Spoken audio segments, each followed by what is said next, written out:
Angeles Rams. And now welcome inside the broadcast booth, everybody.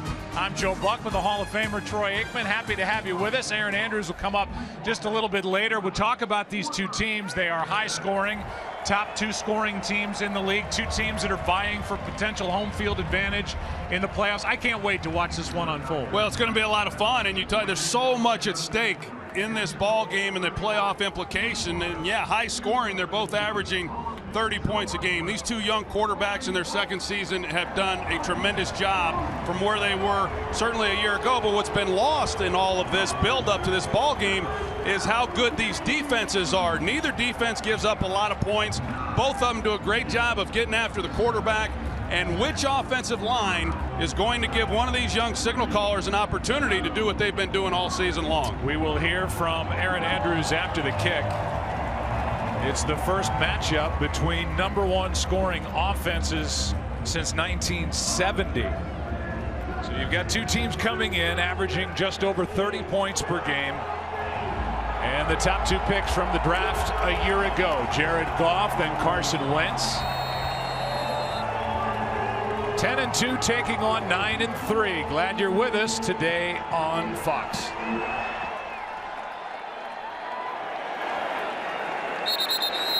Carson Wentz will start at the 25.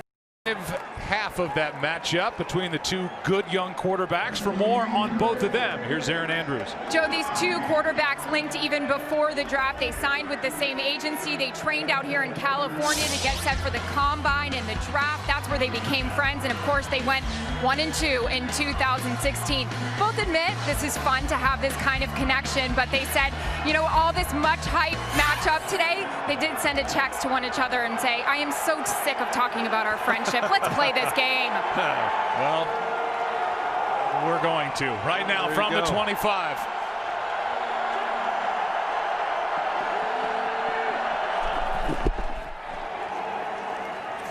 Couple of fakes and then a flip to Brown. Torrey Smith around the edge, and Torrey after the fake handoff, and then Torrey coming around on the snap from his wide receiver position, gains 1. Carson Wentz already the 4th most touchdown passes in team history. With his 29, leads the league. He's got 6 picks. And he's been the #1 third down quarterback in the NFL this year. 2nd and 9.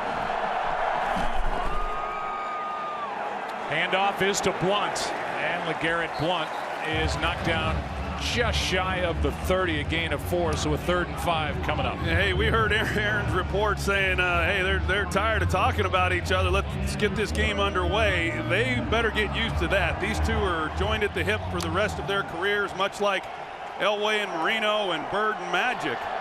And how enjoyable it has been to see in their second season, both of them take the strides that they have and play so well.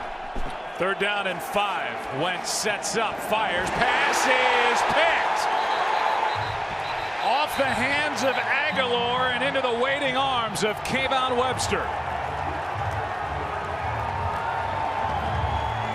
It's hard to believe, Troy, that is the 6th takeaway on the opening drive this season by the Rams defense. That leads the league. Great way to start for this Rams defense. That's what they've been so good at all season long. Very opportunistic with the takeaways, the first 3rd down. And Wade Phillips dials it up, and they get the deflection. And a great job setting this offense up with outstanding field position. Well, we'll get into the defense for the Rams, which is coordinated by Wade Phillips. He had Kayvon Webster in his time with the Denver Broncos, and Webster gets the early takeaway on the deflection off the hands of Nelson Aguilar, and now we get Jared Goff. So the Rams won the toss. They deferred. They'll get the ball at the start of the second half, and they come away on a 3rd and 5 with a quick interception. The #4 offense in the league. What a turnaround for Jared Goff after going 0-7 as a starter in his rookie year. Did not have much around him. Sean McVay has been a godsend. His first-year head coach running this offense.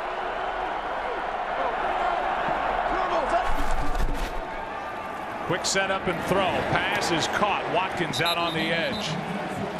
And he's knocked out of bounds at the 32. Here's Jared Goff. 20 touchdowns, 6 interceptions, and protected much better in 2017 than a year ago. He got knocked around. We'll get into it. This organization did a lot of good things for Jared Goff. The difference, the biggest difference, I think, in the improved offensive play has been the job of that offensive line.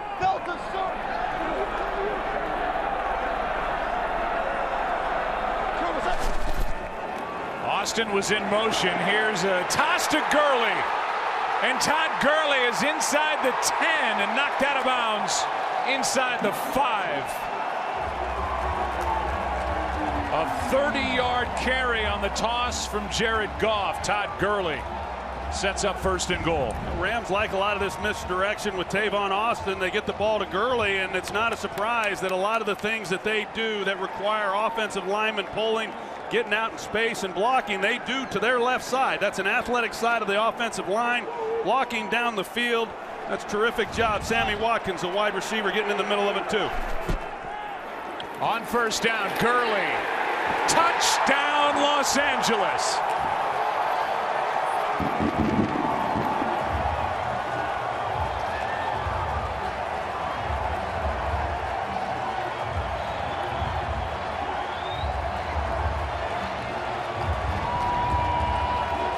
Key block being right here as he blocks down and helps spring Gurley, and then you got 2 defenders right there meeting him at the line, but you're not going to stop Gurley from scoring. That is his 12th touchdown. That's number 1 in the NFL. Behind this offensive line, he pounds it in. A Pro Bowler as a rookie, had a down year a year ago. He is a huge weapon for the 9-3 Rams, who lead by 7. It was the interception by Kayvon Webster on the deflection. Veteran left tackle said this is one of those statement games. Andrew Whitworth and his Rams have made an early statement with 7 points off the turnover. Barner will take a knee. Well, what a difference a year makes for the Rams.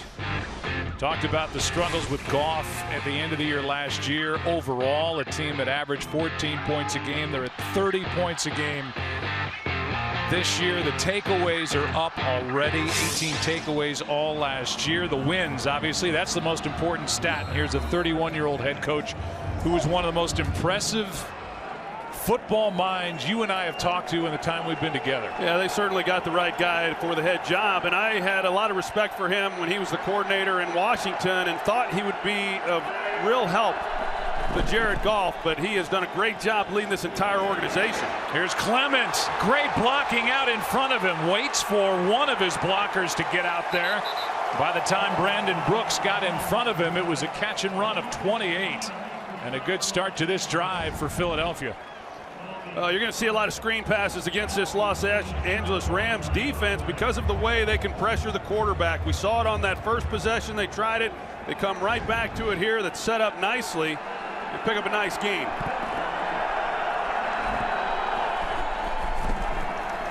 Wentz hangs in, fires incomplete.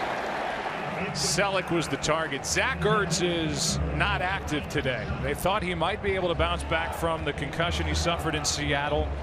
He's inactive, so they have 2 tight ends. You look at their offensive line, and that guy out of right tackle, Lane Johnson, has had a fantastic 2017. Yeah, he sure has. And the right guard, Brandon Brooks, has also played very well. And you know, Zach Ertz not being in the lineup, that certainly hurts them. He's their leading receiver. It's a lot of production not to have on the field today, and between Brent Selleck and Trey Burton, they're going to try to pick up the slack, but there's a lot to overcome. On 2nd down, handoff is to Ajayi, and the former Dolphin able to bounce off a couple of tackles and take it to the 40. A good run. A gain of 7 as he went around Alec Ogletree, and it brings up a manageable 3rd down and 3. You look at this defense, it's a 3-4 for Wade Phillips, and that guy, Aaron Donald, at the end or when they slide him inside, he is the best in the NFL. For him to have the kind of pressure that he's able to get from the inside position is really something. He's as good as there's ever been, and he's a load for this offensive line to try to keep him from getting back there to Wentz.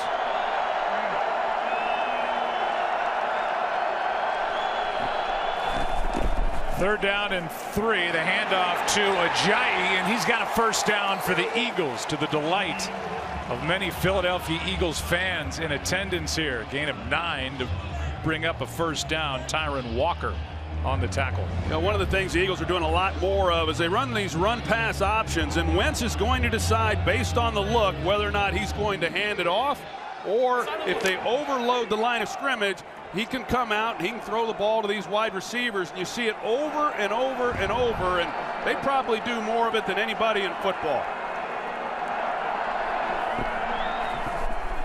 On first down, Wentz well protected to the sideline. Jeffrey with a catch and out of bounds with another first down. He's been a hot receiver of late. He's got a smile on his face and a new 4-year contract extension. Well, this is a nice drive right now for this Philadelphia Eagles offense, and you know, when you look at what they've done this year, they don't get shut out much on their first 2 possessions to start a game. They usually come away with some points, throw the interception on the 3rd play of the game, and Carson Wentz is starting to heat up a little bit. That was a nice throw to Jeffrey. They're inside the red zone. This is the #1 red zone offense in the NFL.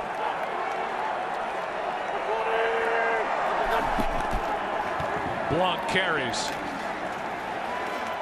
Gets it just inside the 15 to the 14. A gain of 2, and John Johnson, the rookie safety, came up to make the tackle. You talked about some of the takeaways that this Rams defense has been able to get this year. They set the tone last week. They had LaMarcus Joyner. Here's Wade Phillips, who orchestrates it all. He's as good as there is in the game. Everywhere he goes, he gets those defenses turned around. But LaMarcus Joyner, he set the tone on the first defensive snap last week in the win over Arizona.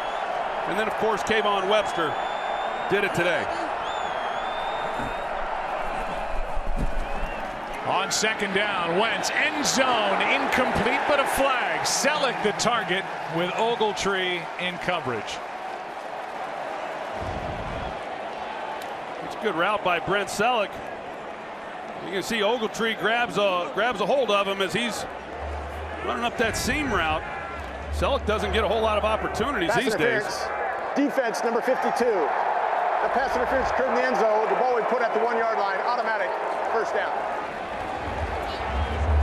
Yeah, Ogletree hurt that elbow last week. He also had an interception last week, returned it for a touchdown, but he injured that left elbow, and you see it all wrapped up. And he tried to play last week with it. He was playing with one arm, basically. It was a non-factor. Wasn't sure whether or not he was going to be able to go today.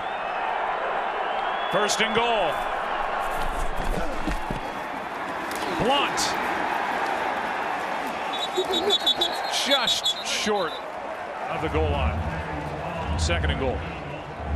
LeGarrette Blount was a specialist in this category for the world champion Patriots a year ago. Had 18. He's got just 2 so far as an Eagle. Wentz, touchdown, but a flag, and it looked like a false start. There are 3 flags on the field. Let's get the call. False start. Offense, number 65. That's a 5-yard penalty. Replay. Second down. That's the aforementioned Lane Johnson, the right tackle, who flinched. There it is right there at the end of the line, and boy, that's a big 5 yards down here. Second and goal from inches outside the 5. You see goal to go. This is the best offense in the NFL. 88%. One-on-one up top. Wentz, touchdown, Selleck. And what an answer from Philadelphia.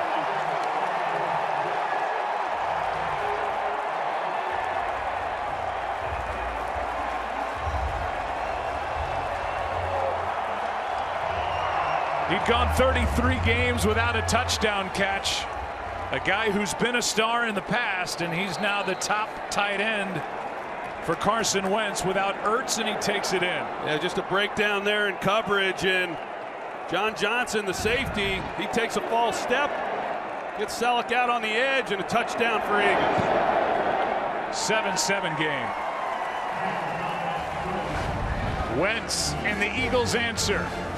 Brent Selleck, his first touchdown catch since Thanksgiving of 2015, ties the game at 7. Stadium that holds over 90,000 fans, home to the USC Trojans, home to the Los Angeles Rams, and a good start to this one. Fun start, 7-7.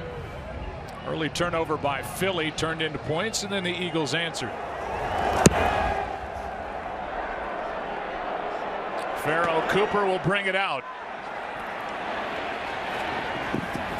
to the 20, maybe just beyond. That's it. Corey Graham on the tackle, and let's go down to Aaron Andrews. Eagles have been out here on the West Coast for about over a week. Of course, after their game in Seattle on Sunday night, they just stayed out here. Head coach Doug Peterson said he thought it was a great opportunity. Just stay here, get acclimated, not deal with weather issues in Philly. Great quote from defensive coordinator Jim Schwartz about, actually Troy asked him, how do you like the weather here in Southern California? And of course, he said he doesn't even care what the temperatures are during the NFL season. He could be in Siberia for all he cares. Interesting, though, talking to a lot of guys, they said, look, you know, we practiced out where the Angels play their ballpark. We were in a hotel all week long, but guys really taken out of their routine. Carson Wentz saying before the game, I just can't wait to get this one and get home, Joe. Yeah, not exactly Siberia weather back home in Philadelphia. 38 degrees, but it was 82 at the start of this one. There was an offside call against Philadelphia on the kickoff, so they add 5 yards to the end of the return, and starting just outside the 25 are the Rams in a 7-7 game. Gurley takes it left side, a lot of room, and Todd Gurley out near the 48, but a flag is down back near the line of scrimmage.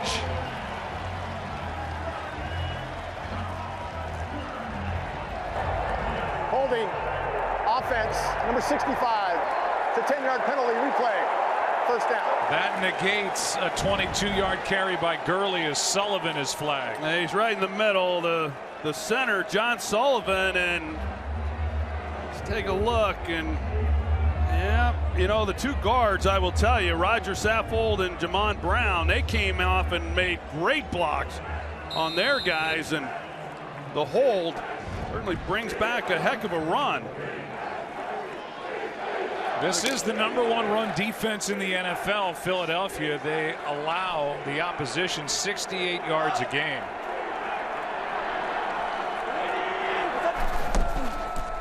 They'll have their hands full with Gurley today. Here's a screen for Todd Gurley. And he'll get the yardage back just about. Back to that original line of scrimmage, gets 9. You know, go back to Aaron's report about the Eagles staying out here in Southern California. I think that's always a tough decision for a head coach to make as to whether or not you're going to travel back to the East Coast and then know you've got to come back out west. But a lot of these players, it is unsettling. You get used to your routine and your environment. Things are a little different down there this week for this Eagles team.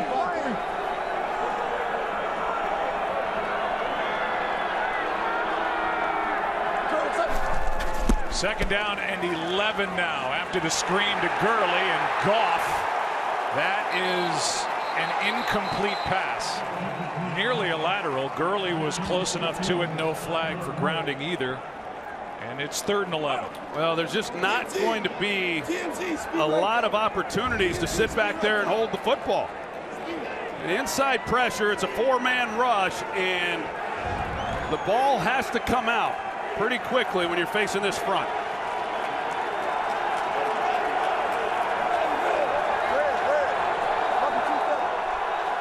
Listen to this noise from the Eagle fans.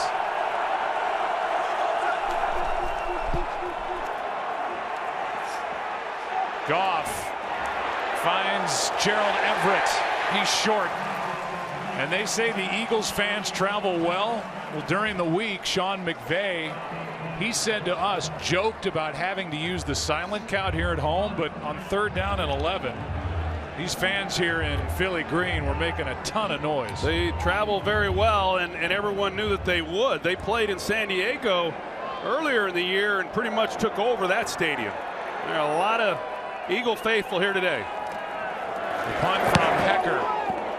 A line drive. Don't know if it was tipped. It's an effective punt and one of the best in the game. knocks it out of bounds inside the 20. They're going to mark it at the 12. You mean the LA Chargers? Yes, the of course. LA Chargers, right? 7-7. By Taco Bell. Try the tasty rolled chicken tacos. Back for a limited time. Arguably the most balanced offense in the NFL. The Philadelphia Eagles will start at their own 12 in a 7-7 game. Wentz and the Eagles went 7-9 a year ago. They are 10-2, and a win here today gives them the NFC East.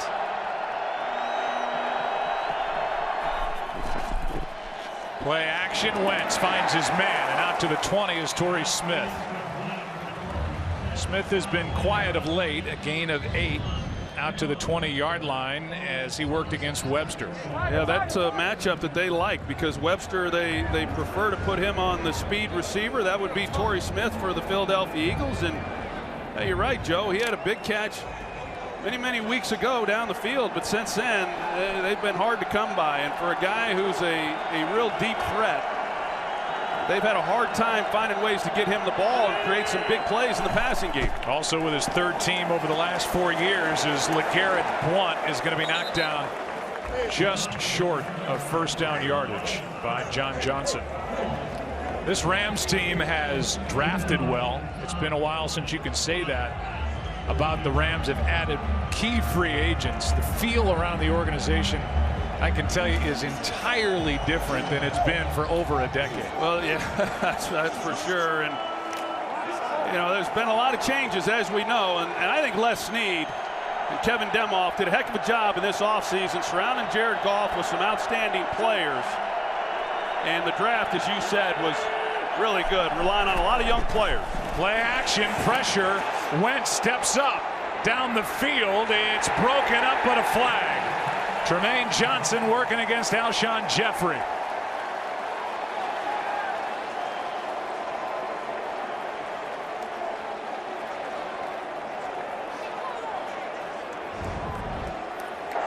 Pass interference. Defense number 22. The ball we placed at the spot of the foul. Automatic first down.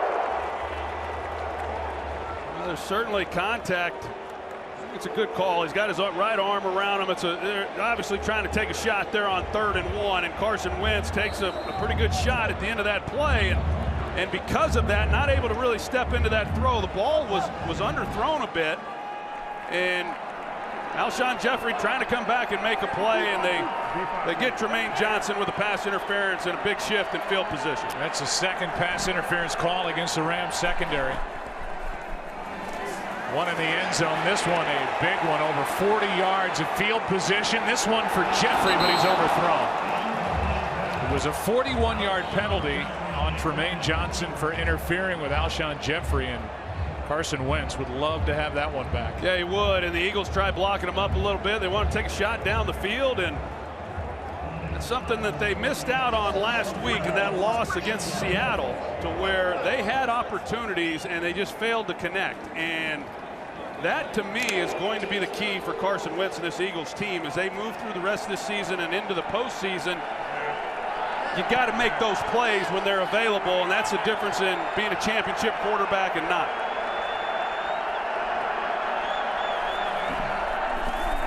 Second down and 10. Wentz keeps it over the middle. Pass caught by Aguilar to the 25, and a spin move down to the 20.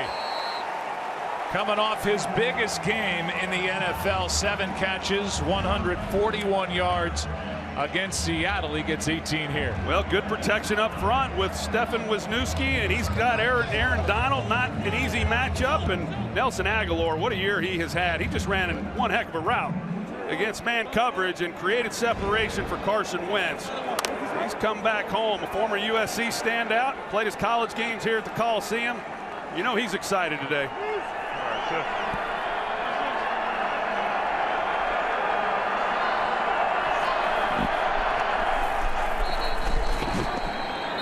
That play blown dead before it began. Ball start. Offense, number 72. 5-yard penalty. Remains first down. That's Wentz against Vaitai, the left tackle, who has taken over for Jason Peters, the 9-time Pro Bowler. That is a big injury, and Vaitai's done a nice job of blocking for Carson Wentz. He sure has. That was a real concern when Peters went down, and he stepped in, struggled in the first start, didn't play. Nobody played well last week against Seattle. It's a hard place for an offensive lineman to do well on the road in Seattle, but overall, he's been solid. Wentz in trouble, steps into it, pass is dropped by Matt Collins. What a throw by Wentz with heavy pressure in his face. And Hollins could not hang on to the football. And now Kayvon Webster is down and grabbing his lower right leg. It's a heck of a route by Matt Collins. He's got a chance. It's right there in his hands, and it's a great job by Wentz hanging in the pocket and delivering a perfect throw. They look at Webster. We'll take a break. For the Rams, he has to be carted off the field in coverage on that throw to Matt Collins. And so now the Rams are without their starting right corner. 2nd and 15 here for the Eagles in a 7-7 game. Handoff to Clement. And Corey Clement to the 21, 3rd and long coming up. Alec Ogletree with the bad hyperextended left elbow there for the tackle after a gain of 4. We'll see what Wade Phillips wants to do here on 3rd down, whether or not he's going to try to dial up some kind of pressure and see if he can't create some kind of play or something negative, keep him from picking up the 1st down and maybe make this field goal opportunity just a little tougher.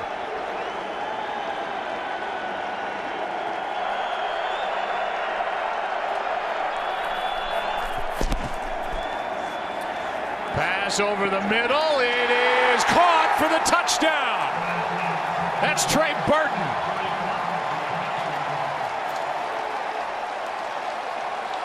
Boy, he was well covered, and Carson Wentz just threw a beautiful pass for the touchdown.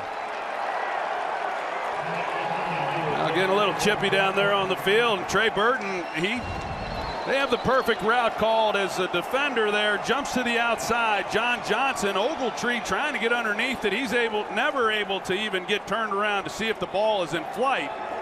And Carson Wentz makes another perfect throw. So without Zach Ertz, we've seen Brent Selleck, we've seen now Trey Burton. Those guys have been able to make some plays here in this 1st quarter. And Carson Wentz already showing what he can do. Yes, he got picked off on that deflected pass, but he has found 6 different receivers, and he just connected with Trey Burton on a 20-yard touchdown throw. And the Eagles on the road lead by 7 as it starts to heat up down on the field. Well, it ended on the 20-yarder to Trey Burton. A touchdown catch to make it 14-7. Philadelphia out in front. Carson Wentz has looked very impressive here, bouncing back after the loss in Seattle. Pharoh Cooper will keep it in the end zone. Obviously a big story in this area, the wildfires of Southern California. For more on that, let's go down to Aaron. Yeah, Joe, as you guys know, just been horrific devastation by these fires. The LA Rams practice facility actually out in Ventura, where a lot of these fires have been, and punter Johnny Hecker and his wife spent Tuesday an off day for this team, delivering goods to a shelter nearby in Ventura. Of course, the Rams on Wednesday had to move their practice inside because of the air quality, but we were out there Friday, gosh, and you wouldn't have even known about all this devastation and all the bad smoke all over Southern California. 2 minutes, 54 seconds left in the opening quarter. Play clock at 1. And a timeout was taken by Sean McVay on the sideline. He was watching the play clock. If it had eluded the vision of Jared Goff. So we'll be right back after this message from Pizza Hut. Introducing the all-new delivery pouch from Pizza Hut. Thanks to 3 layers of thermal insulation, your pizza arrives oven hot. It's like having our oven right in your kitchen. Well, pretty close. Try it with the best pizza delivery deal. Large 2-topping, just $7.99. No one out-pizzas the Hut. Whitlock, I'm a polarized fire starter. Whitlock has created a fire. I am what I am. Cowherd, here's my problem with what has happened. We have deep-rooted issues. You heard the report from Aaron Andrews, and it was Johnny Hecker and his wife Michaela who were passing out sweatpants, sweatshirts, supplies, water, diapers to families who had been displaced. We had a couple of those families during the weekend here in Los Angeles and in the area. They have been through a lot. Here's a deep throw to Sammy Watkins. That play not there. And it'll be 2nd down and 10 as the Rams try and air it out here on 1st down. Yeah, pretty interesting as I see Sean McVay from where he is calling this game. He's a good 20-25 yards away from the line of scrimmage. He's right here, and there's a lot that happens at the line of scrimmage between him and Jared Goff, and sometimes they'll come up and they'll snap it quick. Other times they'll come up and show that they're going to snap it quick, and McVay will relay a play to him, and then Goff will communicate that to the rest of the team, and off they go. Drag it. On 2nd down, Goff, good protection. Pass is caught by Kupp. And the rookie Cooper Kupp is good on 2nd and 10 for 19 yards, covered by McLeod. And now Sean McVay, now he's at the line of scrimmage right across where Goff is. He's giving him the play now or the formation. We'll see what Goff does. Up and snaps it, or if he pulls back out and McVay gives him another play. He won't now because the clock's going down to 15. Goff rolling out to his right, has a ton of room in front of him, and that room no longer there as Patrick Robinson closed on Jared Goff, and Goff got back to the line of scrimmage. It's one of the reasons why the Rams like to play so fast. They like to get to the line of scrimmage. The coach is able to communicate with the quarterback up until there's 15 seconds on the play clock. So the faster they can get up, the more time Sean McVay has to communicate with his quarterback.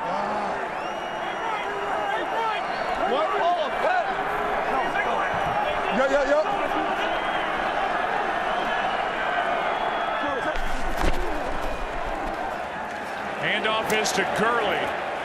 And on 2nd down, a nice carry out to the 49. You heard the command from Jared Goff. He said Paula Patton.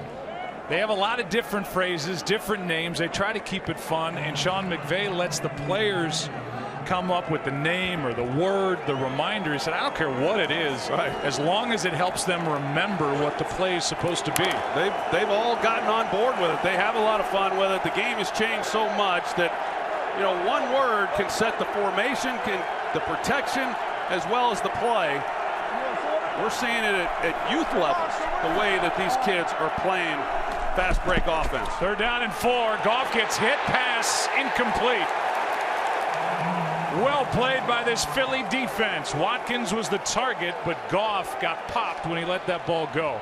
He sure did. I couldn't tell exactly who it was. It was over John Sullivan right there at the nose that got past him, and I'm not surprised. It's Fletcher Cox, and tell you what, if you're going to play the Philadelphia Eagles, you better have some answers for him, and one guy is not going to keep him off your quarterback. And if you're going to play the Rams, you got to always be aware of a fake punt. Hecker boots it inside the 10. Barner stays away, and it goes into the end zone. And a good decision by Kenyon Barner. Considered the league's most prestigious honor, the Walter Payton NFL Man of the Year Award recognizes NFL players who have made a significant impact both on the game and in their communities. This year's nominees for these two teams: for the Eagles, it's Malcolm Jenkins, and for the Rams, Roger Saffold. This year's winner will be announced at the NFL Honors Show the night before Super Bowl 52. And to learn more about all of this year's nominees, visit NFL.com/Man of the Year.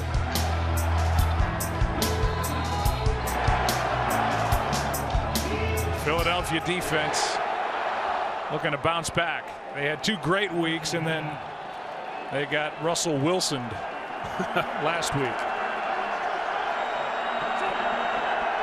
Under a minute to go, opening quarter. Play action from Wentz. Pass is caught by Aguilar, and so far the Rams don't have much of an answer for the passing game of the Philadelphia Eagles. No, they really don't, and I'm curious to see now what Wade Phillips is going to try to do, some of the adjustments that he might make, because other than the takeaway to start this game, they've not been able to stop this Eagles offense. I'd expect to see him start dialing up a few more blitzes and try to get into the face of Carson Wentz. 2nd and 3.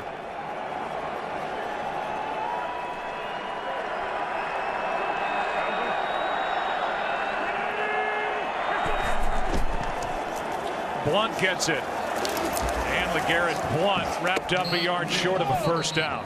And that is the end of an entertaining 21-point opening quarter. Eagles have 14 of those 21 points, lead by 7. Back after this from your local. Well, this is only the 4th time in NFL history the two teams have met in December or January, averaging 30 points per game. It was a 21-point first quarter with the Eagles leading by 7. Big 3rd and 1 here. Looked like a flinch, no call. Wentz out to his right, in trouble, makes a move around Brockers and completes it. That is all Carson Wentz. And if you want to see why this guy is so good, just watch this play. It is all Carson Wentz. Alec Ogletree, he comes right up the middle, and Wentz is able to get away from him, and then you see he's able to make the move there and then still find Jeffrey for the first down. It's pretty remarkable, and Alshon Jeffrey does an excellent job of giving his quarterback a place to go with the ball, and that's twice now on 3rd and short. They've come out with play action. The one they got the pass interference. This time Carson Wentz able to keep the play alive. We've seen it so many times this year. That's great work. Stuff like that. Reason why he's the #1 rated quarterback on 3rd down. Here's Ajayi. And the man that was traded from the Miami Dolphins to the Eagles is good for 19 yards, and this Philly offense looks terrific. Yeah, you see Mark Barron, number 26. That's just not a good job on his part at all. And Jay Ajayi, I credit Howie Roseman and the moves that they made in getting players around Carson Wentz, and then to make a trade or to be able to pick up Jay Ajayi with the trade right before the trade deadline after losing a guy like Darren Sproles and just solidifying the running back position. It's paid off.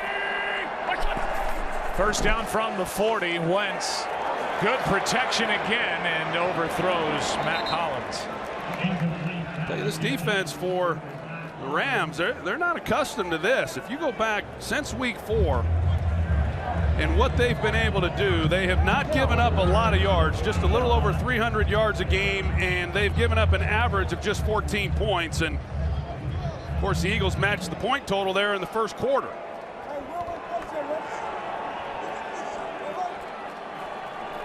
Second down and 10.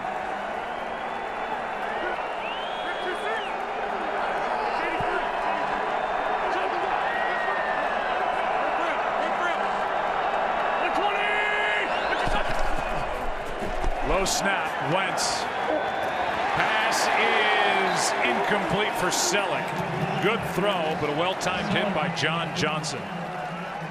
Yeah, it was, and Wentz drove that ball pretty good. He saw the closing speed of John Johnson, and it was a perfectly thrown ball. Johnson, he's able to jar it loose. A big 3rd down here for this Rams defense. See if they can't make a stop and get off the field. Well, maybe no first down for Philadelphia. They'd like to take a chunk of yardage and give their kicker, Jake Elliott, a shot at a try if they don't get the first.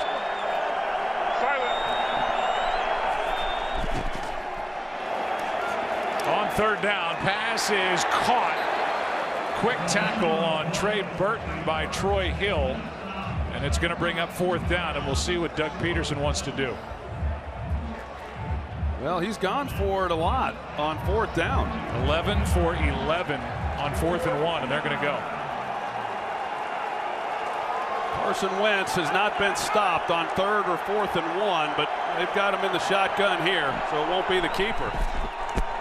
Wentz to his right, pass caught. Aguilar, first down and more.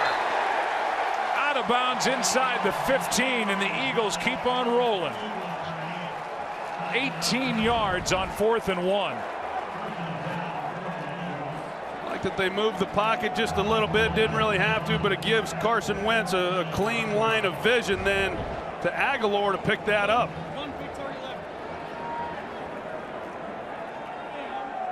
A couple of big completions for this Philadelphia offense. Once on 3rd and 1 and now on 4th and 1 in this first half. What a start for the Eagles.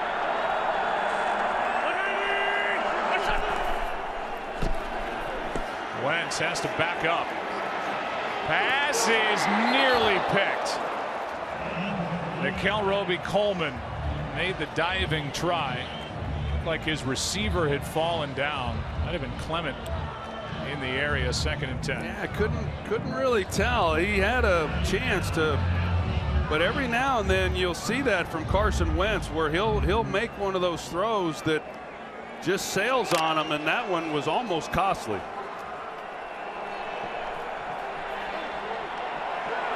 Second and 10.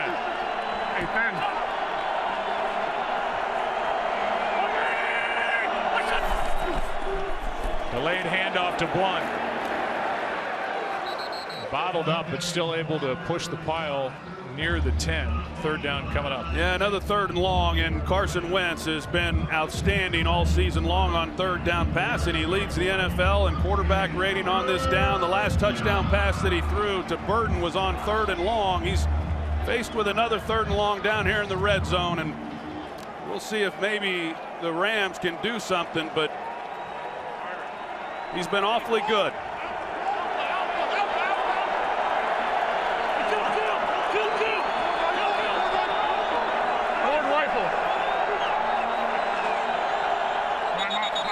And a timeout taken by Wentz.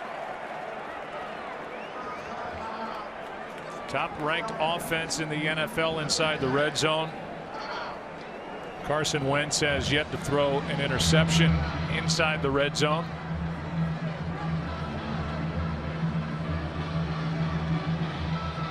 And it'll be a big 3rd down and 7 as Doug Peterson went over the play call with Carson Wentz. Well, after losing in Seattle, the Philadelphia Eagles spent time during the week down in Anaheim working out at the Angels Stadium. And the way they've come out of the gates here today, they may just stay there and then I guess commute to the Giants as they play them next week. Yeah, I don't know where Jim Schwartz will go then if they do stay down here. But this has been impressive how the Eagles, after that opening possession interception, Carson Wentz, he's been excellent. 3rd down, Wentz throws, pass, caught, end zone, Burton, touchdown.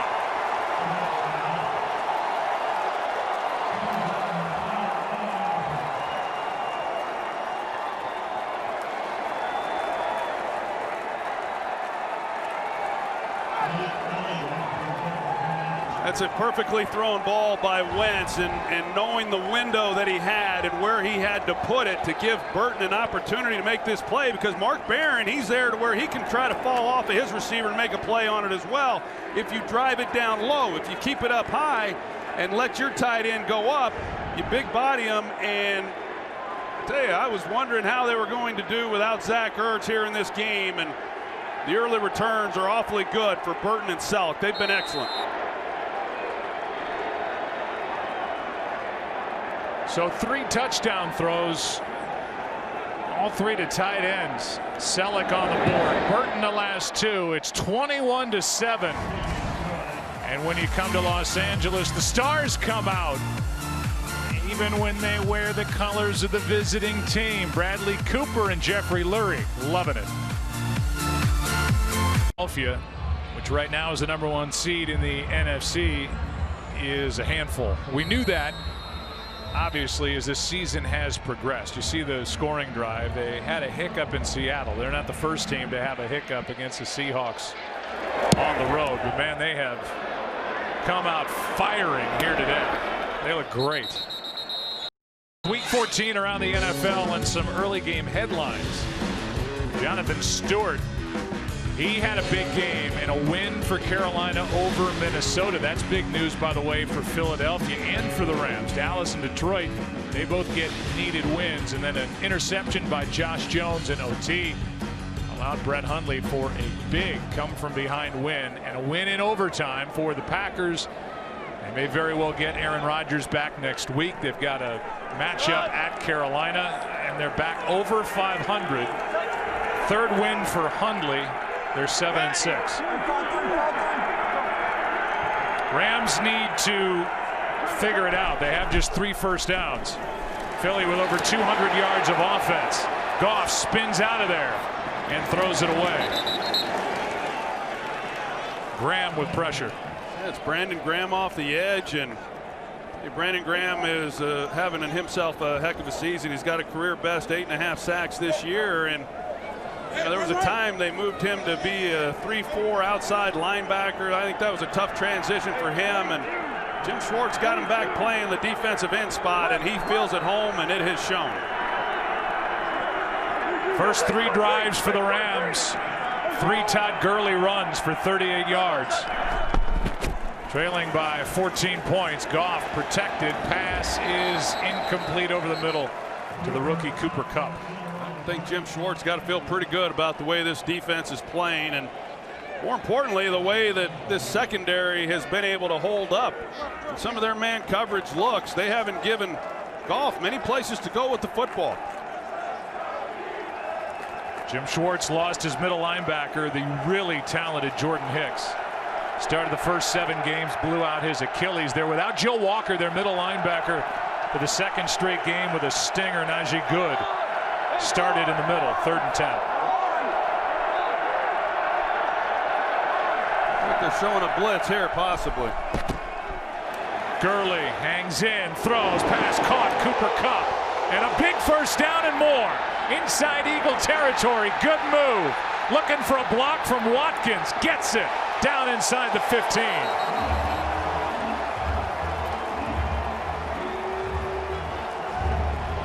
What a play on 3rd and 10 for 64 yards. Well, he had the opportunity because McLeod was playing inside leverage. You got an outside breaking route, man coverage, and Kupp does an excellent job in a well-thrown ball by Goff, and then the run after the catch. And boy, you talk about a time when they needed a big play to get themselves right back into this game. It was much needed at the right time. Rookie year for Cooper Kupp. That's his long for the year, the 64 yards.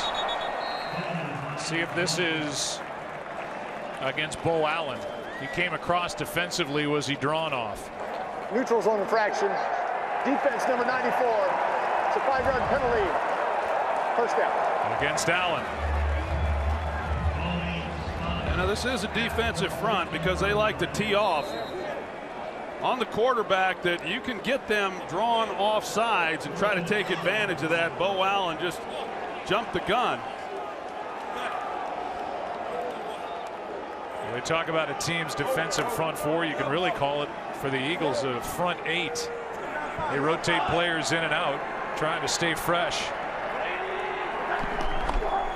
On first down, play action. Goff keeps, flips. He is nearly picked by Bradham. He had Cooper in the back of the end zone. All he had absolutely wide open. Yeah, all you have to do is just lay it over the top. You're going to see number 10, Pharaoh Cooper, work back to the corner, and you see Cooper saying, man, just give a little air under that ball.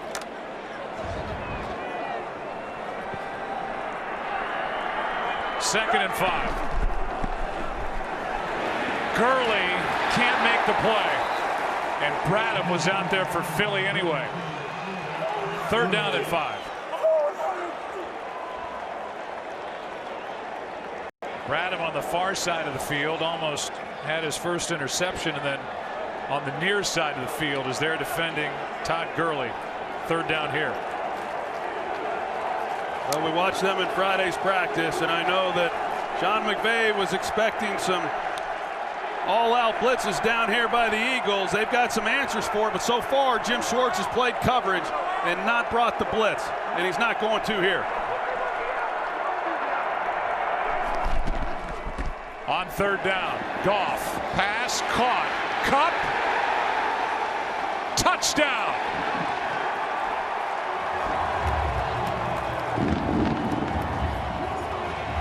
Fought his way through Jalen Mills and able to get the football inside the pylon. And Cooper Kupp, who got him down there, has his 4th touchdown of the year. This won't show up in the stat sheet, but if you watch Jared Goff, he's got pressure at his feet, and he's having to make a throw, and if that ball's not where it is, it's not going to be a touchdown. Jalen Mills more than likely makes the tackle. There's his foot. His right foot looks like it's on the line. I'm not sure exactly where the ball was. They'll be taking a look at that, of course, but I don't think Kupp has any opportunity to score if Goff doesn't put the ball out in front where he could make a play after the catch. Question is, where's the foot? Does it stay in bounds? Can't see it there. Ball definitely got inside the pylon. Here's a better look. I think he's in. I do too. And they have verified it with replay. Now the extra point by Zerline.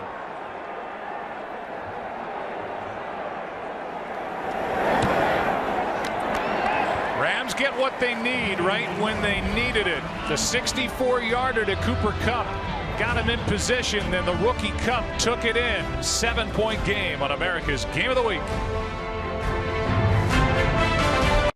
Season, he's tied Sonny Jurgensen, who had the Eagles all-time record for touchdown throws in a season. He's got plenty more to go. He could be all alone by the end of the day.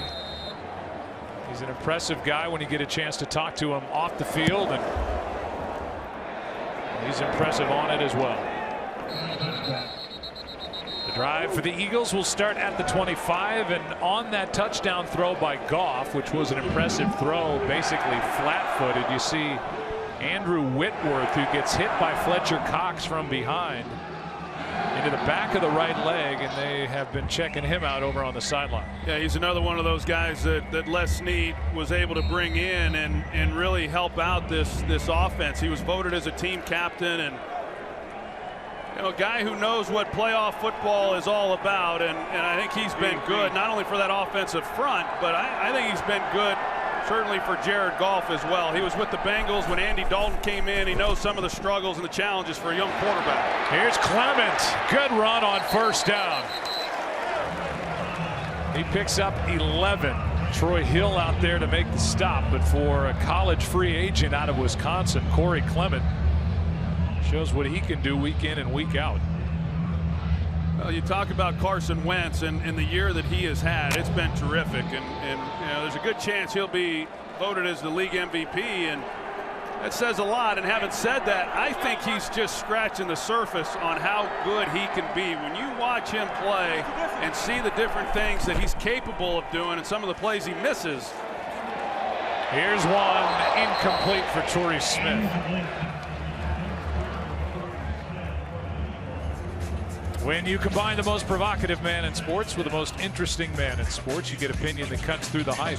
Catch Speak for Yourself with Jason Whitlock and Colin Cowherd weekdays at 5 Eastern only on FS1. Talk about some of the plays that Carson misses, and we saw that certainly last week, but I think there are times he gets locked in on some receivers, and he'll continue to improve, and you think about it, how productive he's been, and even Doug Peterson, when I was talking to him about it, he agreed this guy is immensely talented. Wentz spins into a sack, and it's Robert Quinn. And a big loss on the play of 10 yards on the sack by Quinn. They got two guys trying to block up Robert Quinn, and Quinn just splits them, and he's able to get right to Carson Wentz. Man-to-man coverage on the other side, and Robert Quinn is really having himself a nice season. He's had some injuries in previous years, 3 sacks here in the last 2 games. He just got another. He's been dealing with a bad back. He had 19 sacks in 2013 with the St. Louis Rams. 14 and a half coming into this game over the last 3 years combined. That was a big one. Now on 3rd down and 20, a screen for Blunt. Good block on Ogletree, but Blunt wrapped up across the 30 by Nikel Roby-Coleman. A gain of 7, and it's 4th down. Yeah, and I haven't seen many of those, right? So Wade Phillips, he's able to get this defense going and make a stop against this Eagles offense, and they're able to do it because they're finally able to get pressure on Carson Wentz. Donnie Jones will punt. Pharaoh Cooper, 3rd best punt return average at over 12.5 yards per effort. Waits. This one nearly blocked. Not sure how he missed that. Me either. Here is the return by Cooper. It was Corey Littleton who got through and almost had a big block. Couldn't get there. Rams have it down 7. And by Macy's, because the perfect gift brings people together. Well, his nickname is Bones. He's one of the best special teams coaches in the NFL. It's John Fossil, and he had Corey Littleton zip through the line, and again, I mean, you watch the replay, you have no idea how he missed it. Went underneath his arm, and Corey Littleton turned his head, and when you're rushing the punter, you take the ball right off the punter's foot. I mean, you just go get the ball, attack the ball. He could have grabbed it. He was so close. So you don't have opportunities like that. And this special teams unit's so good, I'm surprised he couldn't make it. Here is Gurley trying to get back into the action on 1st down. Todd Gurley up the gut gets 5. Tim Jernigan on the tackle. Well, head coach is always talking about trying to win in all 3 phases: offense, defense, special teams. And even when the Rams were not a good club, they always had good special teams, with Zerline their kicker, Hacker the punter, a Pro Bowl long snapper, and Jake McQuaid. And well, it's well coordinated by John Fossil. Well, it sure is. He's done a great job. And here is Goff spinning out to his right. Flag is thrown in the secondary. And it's against Philadelphia.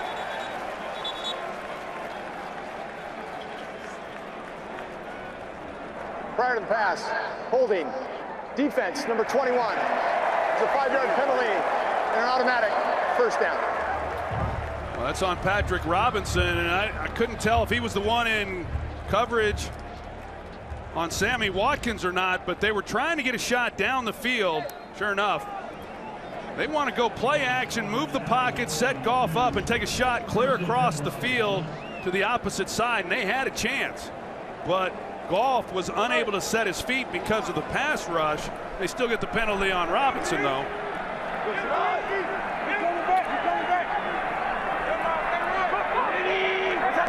Jared Goff does not have Whitworth out there. Tossed to Tavon Austin running left, and a nice gain on 1st down. We showed you the injury to Andrew Whitworth for more. Let's go down to Aaron. Yeah, Joe, here's a look at when he kind of gets rolled up on. We did show you him leaving the field. They are calling his injury an ankle. He is questionable to return. We'll see if he can come back in the 2nd half. A huge piece of this offensive line for the Rams. So Darrell Williams is out there at left tackle. They leave Rob Havenstein at right tackle.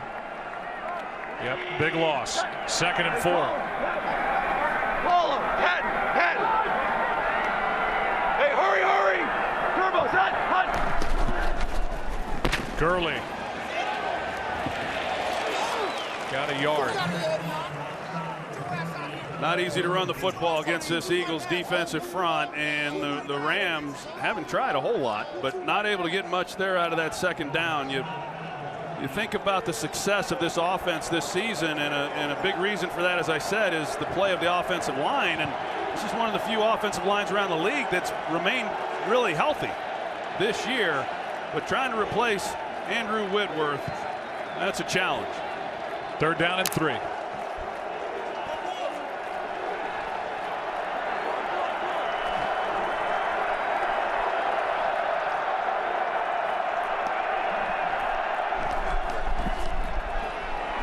Goff gets hit as he throws it. Pass is incomplete. And Goff ends up without his helmet on his head. It's 4th down. Once again, it's Fletcher Cox working against the center, John Sullivan, and they come with a 5-man rush this time. That's unusual for Jim Schwartz, but you have no opportunity. You see the hit on Jared Goff, and yeah, that doesn't feel too good, but you have no opportunity whatsoever as a quarterback when you have that kind of pressure that fast right in the middle of the pocket.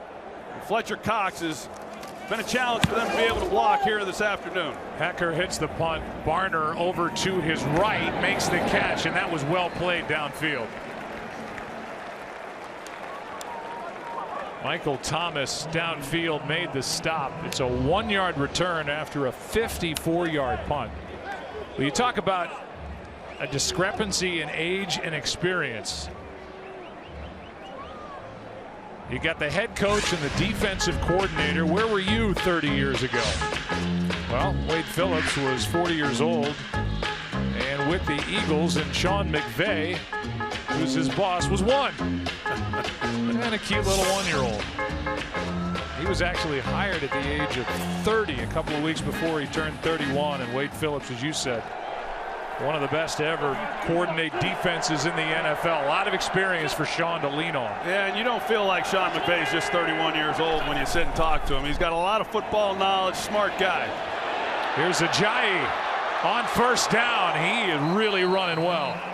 Had his most work with the Eagles last week at Seattle, and this one good for 14. Well, they were telling us that Wes Phillips was the tight ends coach for the Washington Redskins, and there was some interest in Sean McVay in Wade Phillips if he got a job. And Wes Phillips told his dad, he said, "Dad, I'm telling you, if Sean McVay interviews for a head coaching job, he will get it." And he certainly did. He interviewed here in Los Angeles, got hired, and Wade Phillips came along with him. There was nothing there. Pass incomplete for Torrey Smith. Yeah, say that again. It could get lost. Wes Phillips told his dad, if the Rams interview Sean McVay at the age of 30, he'll get the job. And Wes Phillips was right, and Wes's dad, Wade, came aboard. Yeah, and it was a great hire because, as you see, when you're the play caller and the head coach, it's hard to work both sides of the ball. And so right now he's over there looking at the tapes and the pictures, and he's deciding what he wants to come back with the next time the Rams have the ball. And he trusts all the years of experience, 40 years in the NFL for Wade Phillips. He lets him run that defense on his own. On 2nd and 10, handoff is to Clement, and he lost a yard. Tyron Walker got through to make the play. 3rd and 11 coming up. Well, we'll see now whether or not the Rams can make a stop defensively. They've done a little bit better here on recent possessions, but they've gotten the Eagles to some 3rd and longs, only to see Carson Wentz convert them once again. And another 3rd and long. We'll see if they can force a punt.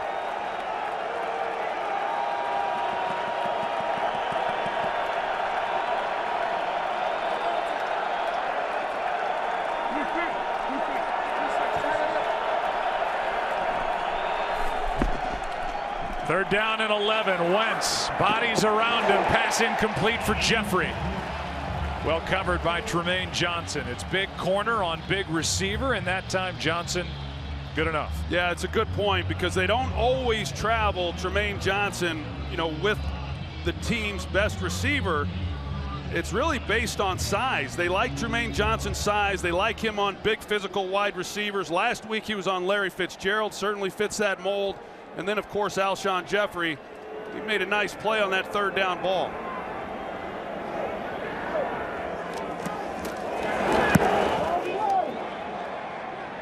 Jones hits it. Good Philadelphia bounce. Not inside the 20. 62-yard punt for Donnie Jones, and that is his longest of the season. The veteran and former Ram. Well, this past week, a key member of our crew, Michael Brandt, we call him Mookie around here, lost his father, Ernest, passed away at the age of 91. Our thoughts and prayers are with the entire Brandt family at this time, and his dad's claim to fame. Ernest was a witness to the JFK assassination. So our thoughts with Mookie and his family, and we miss him here to be sure. On first down, Goff has a 7-point deficit and 2 timeouts in his pocket.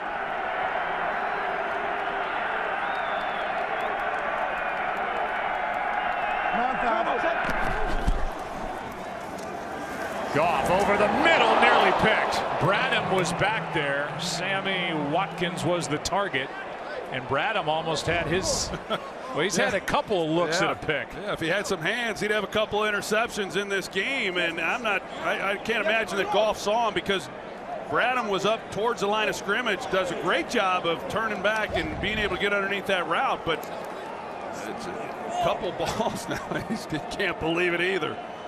Nigel Bradham, by the way, occupied the locker that's typically occupied by the great Mike Trout, two-time AL MVP, when the Eagles were working out at Angel Stadium. Congratulations to the Angels as they land Ohtani. Yeah. The pitcher, outfielder, hitter. He is an Angel. And a big addition to that team in the AL West. Cooper Kupp made that catch. Knocked out of bounds after a gain of 7. It's 3rd and 3.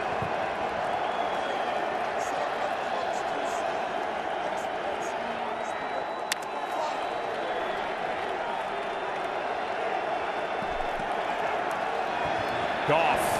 Pass is caught. Well played. Reynolds made the catch, but Rodney McLeod, a former Ram, with a sure tackle,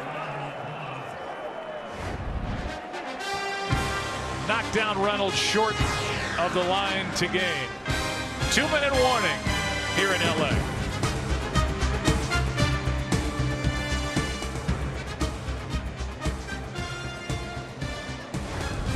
We're going to stay here as clearly it looked like the tackle was made short of the line to gain, but they're still going to call a timeout. And with the spot, let's see if it's going to be a first down or not. The defense was heading off the field. This will be interesting to look at again. Yeah, well, I'm with you, Joe. I thought that was a generous spot, and we'll see if Doug Peterson, who got a lot of heat for not challenging what looked to be a forward toss instead of a lateral last week in Seattle, he's getting information from above as to whether he should throw the challenge flag on the spot.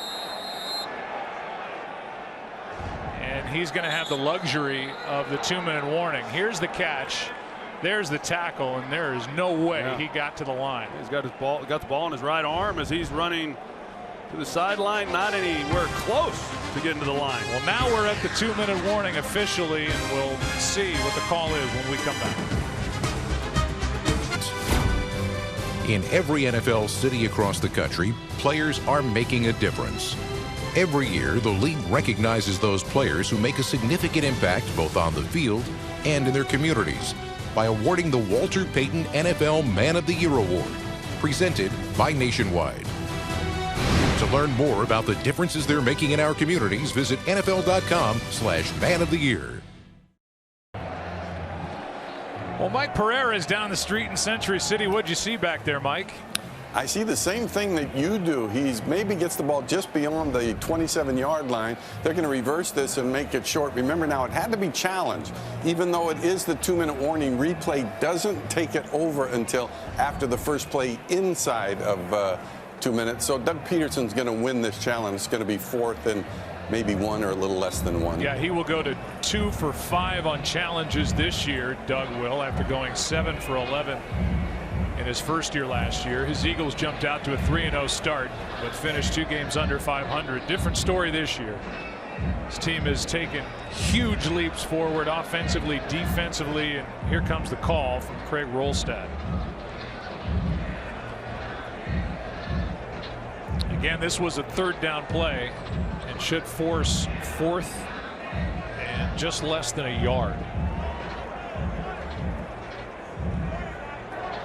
After reviewing the play, the runner's forward progress was at the 27 and 1/3 yard line. Therefore, it'll be 4th down, a little more than half a yard to go. Philadelphia will not be charged with a team timeout. The punt team comes onto the field for Sean McVay. That's a great job by Rodney McLeod there on that 3rd down tackle. Not easy to do, and when the ball was caught, more times than not, a receiver's going to be able to move the pile a little bit and pick up that 1st down, but he he stoned them good and forces this Hecker punt. Remember, the Rams won the coin flip. They deferred, so they will receive the second half kick. And you know how the Eagles are thinking. They've got 2 timeouts to get the ball, about to get the ball back if Hecker does indeed punt it away. He does, with Barner waiting. Another good Hecker punt. Back at the 10. And to the 15, that is it. Littleton, who almost had that block earlier on a punt, is downfield to make the stop. 64-yard punt, by the way. Our guys are getting ready for the Visa halftime. Jake Laser looks like he's ready to pounce on someone. When does he not? There's Strahan and Howie, whose boy Chris is playing in this game. I saw Bradshaw down there, Kurt Menefee. There's TB with Czar. John Zarneski, our information man on the pregame show. Czar's feeding TB all the information for this halftime. He just told Terry, you know, the Rams were in St. Louis for a while. Is that right? From the 15 on first down, pass broken up. There's Johnson again, and he's had a lot of Alshon Jeffrey in his face for the entire half, and that'll continue. And how about Johnny Hecker, the punter? You call it, what, 64-yard punt there and flips field position. It looked like the Eagles might get pretty good field position to start this drive. And heck, last week against the Cardinals, he bombed a 70-yarder. The guy's really something. 3-time Pro Bowler in that game, averaged over 51 yards a punt, and just hit a big one there. Hey, the Rams can start thinking about defensive timeouts depending on what happens here on 2nd and 10. Wentz to the sideline. Pass is caught by Torrey Smith. Good strong throw. That's a long throw from Carson Wentz to the sideline, gain of 15. Yeah, it's such a great job by Carson Wentz. Initially, he was going to work the field to his left, and he sees the safety rotation, and they take it away, and he comes off of it, and he's got the sideline route and delivers a nice ball. It's a big play on 2nd and 10. And he was able to get out of bounds, so still 2 timeouts remaining. From the 31, Wentz. Pass is incomplete for Clement. Boy, a lot of time back there in the pocket, too. Overall, offensive line has done a pretty good job. We've seen Aaron Donald get back there a few times, but you're going to get that when you're facing this defensive front. But I think through this first half, offensive line, in terms of protecting Wentz, has done all right. Now a minute 32 left in the half.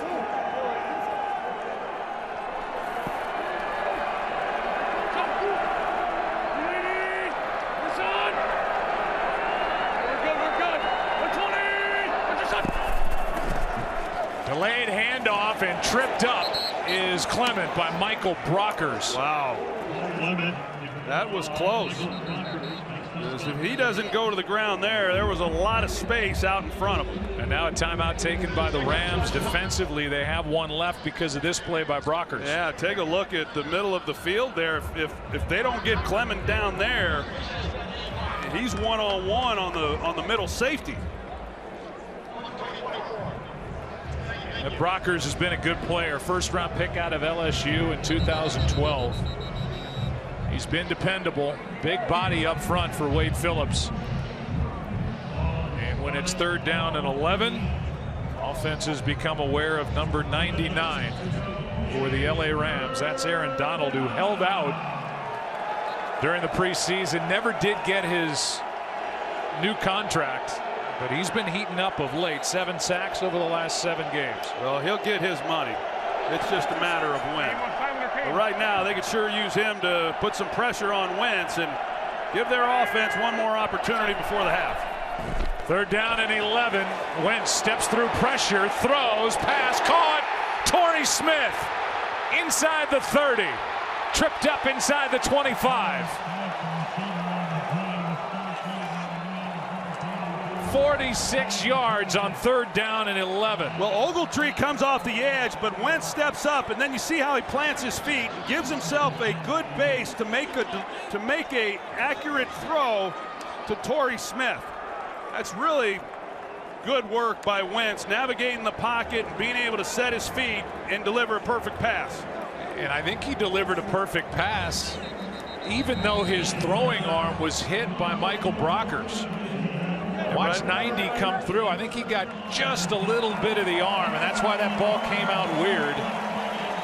Yep, right off the elbow. Yeah, just a touch there, not enough to obviously to keep it from getting to Torrey Smith, but hey, this guy, you see it week in and week out, and how he's able to keep plays alive. And at his size, it really is impressive. I was talking to Howie Long about it during that pregame, and he was saying he reminded him a lot of John Elway, and certainly Howie Long knows how hard he was to get to the ground between those AFC West flashes.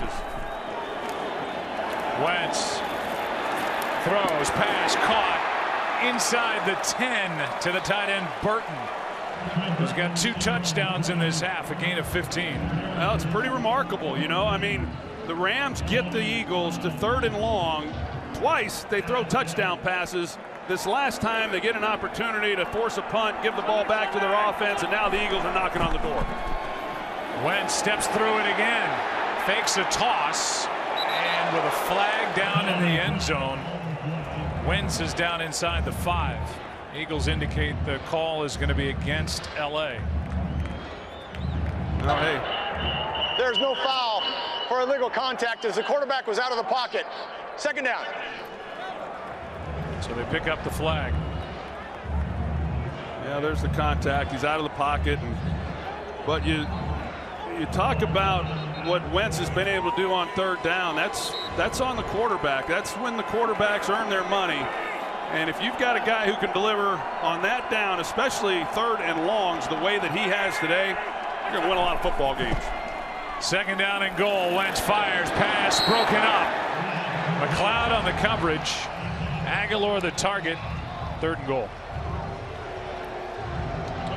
There's Nickel Roby-Coleman, who was in there defending, and Aguilar, who had that big game at Seattle, contested for that throw from Wentz. It'll be 3rd and goal with 19 seconds left.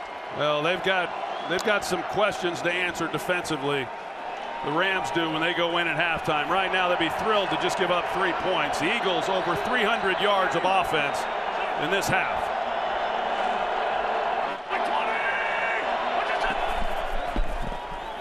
Wentz in trouble. Hangs in and gets rid of it. Pass is incomplete. Ogletree with pressure, and it's 4th and goal, and the field goal unit will come on for Philadelphia.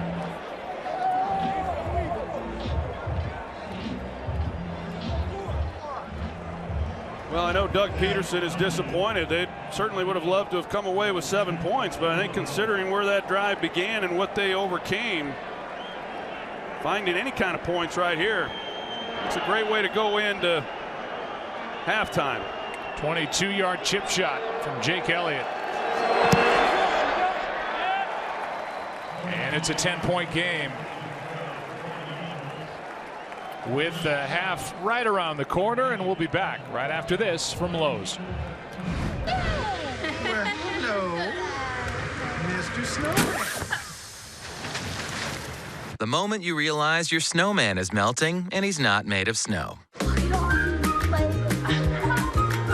At Lowe's, we have all the decorations you need to make your home magical for Christmas. All projects have a starting point. Start with Lowe's. Hurry into Lowe's and get up to 25% off select holiday decor items. Wentz has been impressive. So have the Eagles here in downtown Los Angeles. And you look at the NFC playoff picture, you've got Philadelphia right now the #1 seed. Minnesota lost earlier to the Carolina Panthers. The Rams are there at 9-3, and the Saints with a loss to Atlanta, a team on the far right in the hunt. That happened on Thursday.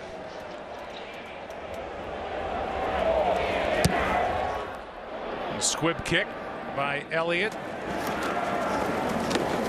And picked up and returned by Derek Carrier out near the 40. And there are 4 seconds left in the first half. And what is a 10-point game? I tell you see the playoff picture and these next few weeks as we wind it down are going to be really good. I don't know that I can recall, so much at stake in so many of these divisions, and then as far as how seeding will go. Well, we came in talking about these high-powered attacks. 2 teams tied for the top spot in the NFL, averaging just over 30 points per game. We've seen 48 points, 472 yards in the first half. And it's the Eagles on the road trying to bounce back from that loss in Seattle, leading by 10. We take a look at some fun from Week 13 with sounds from the field, brought to you by Walmart.com, now offering free 2-day shipping. Eagles have played, and Carson Wentz has been outstanding, and now we'll see how the Rams answer.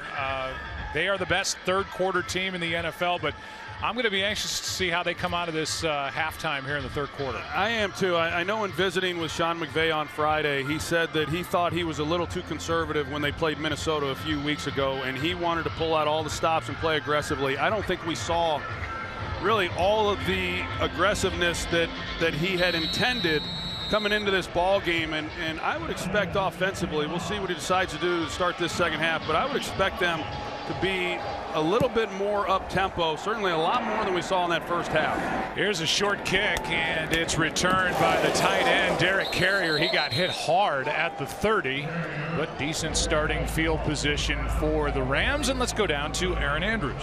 Guys, in talking to Sean McVay, the one word he kept stressing over and over is finish. Defensively, he said we just need to finish and get some pressure on Carson Wentz, tighten that pocket around him. Offensively, he did, Troy, talk about being aggressive, talk about up-tempo. The good news with that, Andrew Whitworth, left tackle, who he told us this week controls the tempo. He was working out over here on the sidelines. He's still in his pads. Oh, he's in the game. Thank you. So he's good to go. Well, that's great news for Jared Goff and for Sean McVay. Well, that's great news, assuming he's not limited. Here's a handoff to Gurley. Nice move. Breaks 3 tackles, and on the first carry and first play from scrimmage is out across the 45. A gain of 17 as he pushed Rodney McLeod to the side. Well, it's a great job because Vinny Curry is right there to make a play, and he just gets a little too flat and allows Gurley then to make a cut. Turn that into a pretty good gain when initially it could have very easily have been a loss. Hey, Dusty, fly! Push 2-7, break! Vinny, go! Go, Vinny! And off to Gurley. 2 good runs to start the half, and maybe they'll try to get Todd Gurley a little more involved on the ground, which opens up the play action, which when you talk to Jared Goff, he says our play passes, that's what he loves the most that Sean McVay will call. A gain of 6. Well, that's really kind of where the foundation of this offense is running the football, and clearly Gurley gives them that. This is a defense that generally does not give up many yards on the ground, but you're right. It also helps eliminate some of that pass rush and take the pressure off of Jared Goff.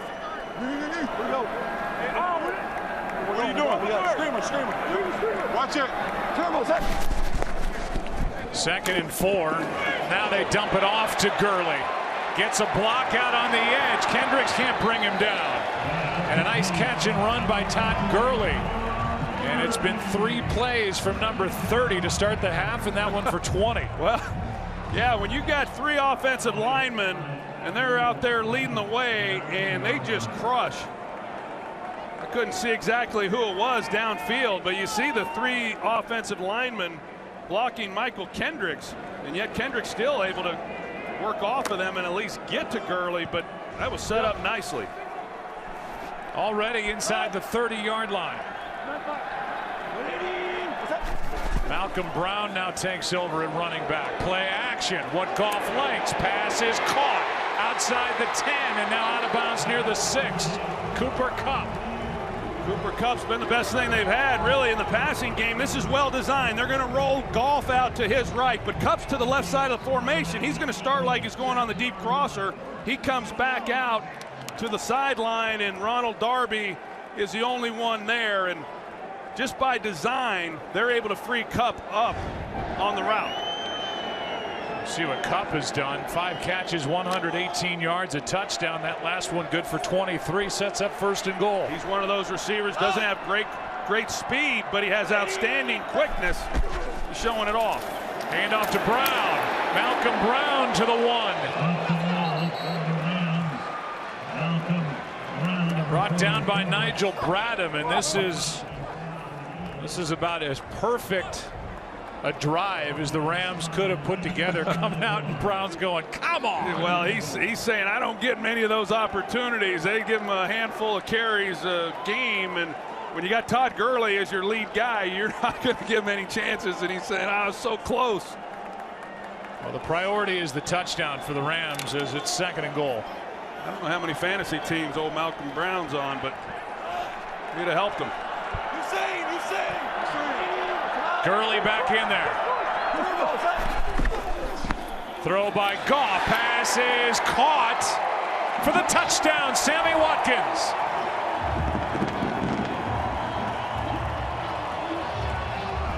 Boy, there was a lot of traffic in there, and somehow Goff found Watkins. This is the route they were working on Friday in practice down here in the red zone when they saw one-on-one out here, but yet the Eagles actually play this pretty well.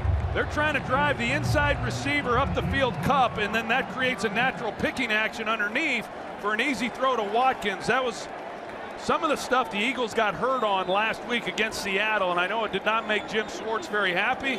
They actually play it well here, but just a perfectly thrown ball and a nice physical catch by Watkins. Watkins, who was added during the preseason for a 2nd-round pick, and cornerback E.J. Gaines from Buffalo, now has 5 touchdown catches over his last 6 games. And this by Zerline to make it a 3-point game. What a drive put together by the LA Rams. And a touchdown throw from Goff to Watkins. McVay pumped up. They are forever linked going forward. The top 2 picks from the draft a year ago, there are their numbers as they go head-to-head for the first time. Wentz has been terrific. Jared Goff just threw a nice touchdown pass to Sammy Watkins in traffic after Todd Gurley helped get them in position, and now the kick by Zerline to the back of the end zone. Well, the more you see Carson Wentz, the more you really like him. And if you've watched any of the first half, you have to come out of the first half of football thinking this guy is the real deal and legit. There's no question this guy has got a great amount of confidence in his ability to avoid the rush, extend plays, and then put the ball where he wants to put it. And as you can tell, even without Zach Ertz, those tight ends have been awfully productive. 5 catches, 60 yards, and then, of course, the 3 touchdowns, and that's been big to see for this Eagles offense. It's a great job by the Rams to open up this 2nd half, come away with a touchdown. We'll see what the Eagles can do now. Here's Aguilar. He gets hit immediately, brought down by Roby Coleman. And a loss of 1. Nickel Roby Coleman. Remember, Kayvon Webster left in the first half with an ankle injury. Well, that's the way you got to play those types of routes. You just have to be aggressive and go attack it. And if you can get there, you know, at the time the ball's being caught, it's your only real chance before you're able to get picked off and blocked. And we'll see if Wade Phillips wants to be more aggressive than he was in that first half. They bring a blitz. Barron came on the blitz. Wentz in trouble and tripped up. Turned it into a positive play on 2nd and 11. Got 6, but he'll bring up 3rd down as Alec Ogletree made the tackle. This is the best 3rd quarter defense. I think that's the first time I've ever talked about the 3rd quarter defense, but they've allowed no 3rd quarter points the last 6 games and 1 3rd quarter touchdown all year. They know how to adjust at the half. 3rd down and 5.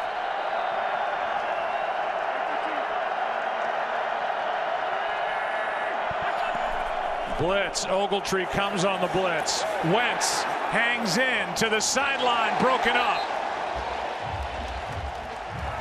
Trey Burton was the target, and out there defending was John Johnson, the rookie safety. Well, it's great coverage by John Johnson, but Robert Quinn, he comes around the edge, and it looked like he might have been able to get the ball loose, and somehow Wentz is able to hang on to it. It did come loose, even in real time. It did not look like it did. Wentz hangs in there, but outstanding coverage on the back end of that to force a punt. Wentz has big hands. They talked about that with him during the draft. This one's blocked. And for the touchdown. Rams take the lead.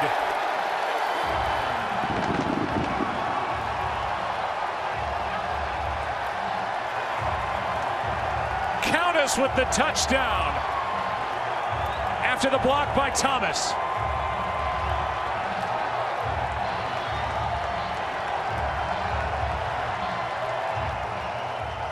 They overload the left side here, and as the protector, you got to make a decision who you're going to take, and he does not take the inside guy, the one with the shortest path to the punter. Instead, he blocks to the outside, and it leaves Thomas with an opportunity to go make the play. Clement was the one who was out there in protection. It's a big special teams play. And it's a 4-point game. Who blocked it? Michael Thomas, who returned it for the touchdown. It was Blake Count. Advantage here with 10:07 left to go in the third quarter. You see what they've done. 2 blocked punts, return for touchdowns. 6 returns for touchdowns for the Rams this season. It really is a good unit, coached by John Fussell. With a kicker, the punter, the return man, and then what they do, covering kicks, trying to block punts. Here's the block by Thomas. Well, we'll take another look at it. And you got Corey Clement, number 30 here, and you got to decide, who's the most dangerous, and it's always the inside guy. And he allows Michael Thomas to be able to have a straight shot, and they should have had one blocked earlier by Corey Littleton that he didn't make the play on that one. But special teams was a real concern for Doug Peterson coming into this game because of the job that John Fussell does, and boy, they've been a factor in this game. Handoff to Ajayi, who has averaged over 8 yards a carry in a short time with the Eagles, wrapped up after a gain of 1. When the Rams fired Jeff Fisher last year, they turned the team over to John Fussell.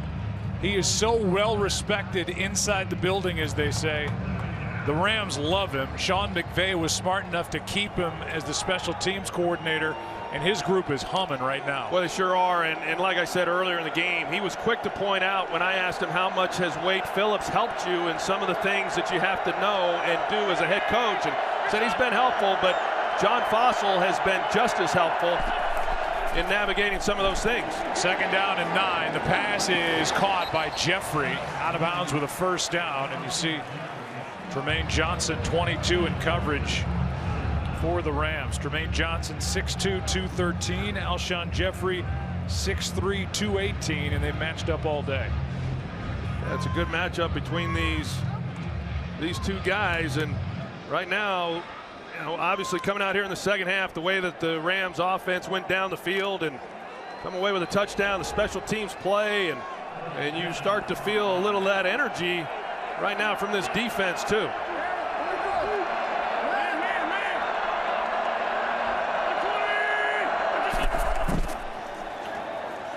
On 1st down now, Wentz comes underneath and throws high for Ajayi. Let's go to Carissa Thompson with a game break. Thanks, Joe. You were joking about that third quarter defense. Seattle needs some third quarter defense right now. Blake Bortles connects with the undrafted rookie Keelan Cole for a 75-yard touchdown. Leonard Fournette would add another touchdown. The Jags leading this one 24-10. Joe? Well, that's good news for the Rams and their fans. They're still in a battle for the NFC West.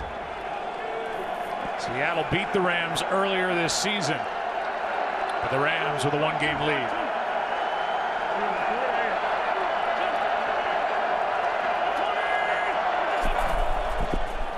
Second and 10. Wentz. Ajayi Not much over the left side, forced out by Ogletree. He got a 4-year extension. Alec Ogletree as well, a first-round pick out of Georgia. And he was there defending for Wade Phillips. Both these organizations, Joe, when you talk about getting guys locked up, and we've touched on a little bit some of the moves that the front office made in the offseason, surround these young quarterbacks with some talented guys, the draft choices by the Rams, certainly Cooper Kupp being one of those guys, and what an impact he's had today. 3rd down and 7.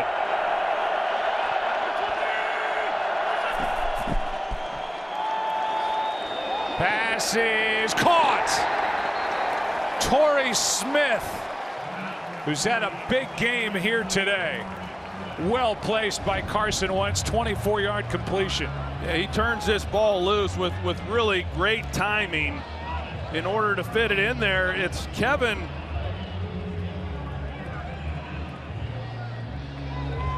Peterson who was in a position, but then he turns around, and as he turns around to try to locate the ball was going over the top of his head, but just nice touch by Carson Wentz. 94-yard day already for Torrey Smith. That's a season high. Play action. Wentz lets it go, and it's too high. Burton, the target, and a flag is down back where Carson Wentz was under pressure. Yeah, I don't know if they're going to get it on Aaron Donald or not, but Aaron Donald got a hit on Wentz at the end of that play. Offense, number 73. 10-yard penalty. First down. Sayamalu. Yeah, Sayamalu, he's called with the hold, and clearly, and that's then Aaron Donald pushes him right back. He's able to get through that hold and a hit on Wentz, and that's the reason the ball sailed on him. 19 hits on Carson Wentz in this game. He's been sacked once. He's been hit 19 times, 36 dropbacks. You play the Rams defensively, especially with his front and Aaron Donald. I think you remember it on the flight home. No question about that. Both these defensive fronts, they can get pressure on a quarterback without having to bring an extra defender. 4-man rush pressures are a real luxury for any coordinator. So now 1st down and 20, and Wentz stays upright, spins down inside the 40. Broke out of a sack, wrestled to the ground by Bryce Hager after a gain of 5. Rams trying to figure out exactly, what it takes to get to get him on the ground. Well, Wade Phillips said he reminded Wade Big Ben Roethlisberger and how he was when he first came into the league, just so hard to get to the ground. And Howie at halftime again reiterated that he reminds him of John Elway, and being compared to either one of those two guys, that's pretty good praise. 2nd and 15. Wentz fires, pass caught, another one for Smith. 3rd down coming up. Brought down by Kevin Peterson, a gain of 6. Who will rule the Hoosier State in a showdown for basketball supremacy? The Crossroads Classic tips off Saturday at 11:30 a.m. Eastern as Purdue battles Butler, followed by Notre Dame and Indiana. Catch the action on Fox or stream it live on Fox Sports Go. 3rd down and 9. Yeah, and like I said, this has been a good down for the Eagles. They're converting 50%. They're 45% on the year. They're 2nd in the NFL, and they've been even better than that here this afternoon.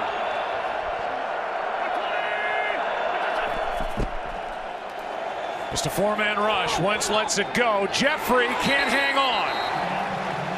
Jeffrey and Johnson down the field. The pass was there, and Johnson may have gotten a hand in there, and now a flag for what happened way after the play. It's going to be unsportsmanlike conduct on one side. Tell you, if that's on the Los Angeles Rams, you got to be kidding me. Tremaine Johnson, does a good job of getting his hand in there and making a play on the ball, and there could be some taunting that took place, and maybe that's where the flag is. After the play, unsportsmanlike conduct, defense, number 22. That's a 15-yard penalty and an automatic first down. This is a huge call against Tremaine Johnson as it brings about a first down. You don't know what was said, or there was something obviously said there, and you know, Alshon Jeffrey then kind of walks away from it. But you know, these players at some point are going to learn. That's really not smart. It hurts your entire football team. You make a key stop on third down on a well-played ball, only to give up 15 yards and a new set of downs. Tremaine Johnson also has a 41-yard pass interference called against him in this game. Big opportunity for Philly, down by 4.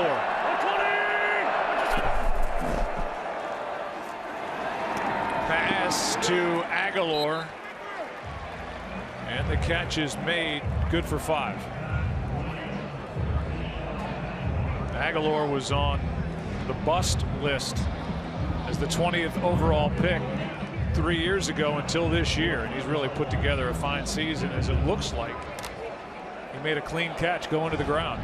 Yeah, he had some drops early in his career. A lot was expected of him when you're a first-round pick, and then mentally he just couldn't get out of his own way, and he's finally been able to relax and just go play like the guy they saw come out of Southern Cal.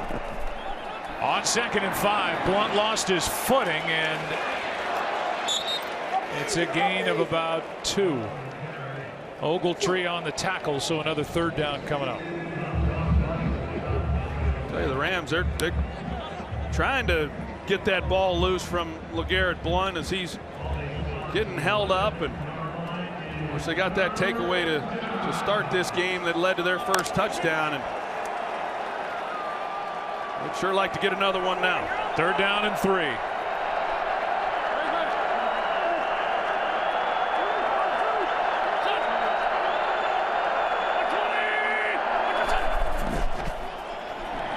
Pass to Aguilar.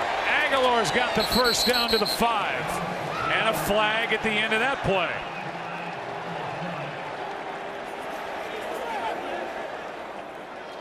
Ibukam was in there on the stop. And we'll see if the flag is against him. And that's why they threw the flag. Personal foul, unnecessary roughness, defense number 50. That penalty's half the distance to the goal. First down. I don't even know what to say about that. I don't know what these guys are watching. I mean, what's Ibukam looking at to come in and think that the guy wasn't already on the ground? As it turns out, it brings the ball inside the 3. But a couple of calls against Sean McVay's defense for plays after the whistle.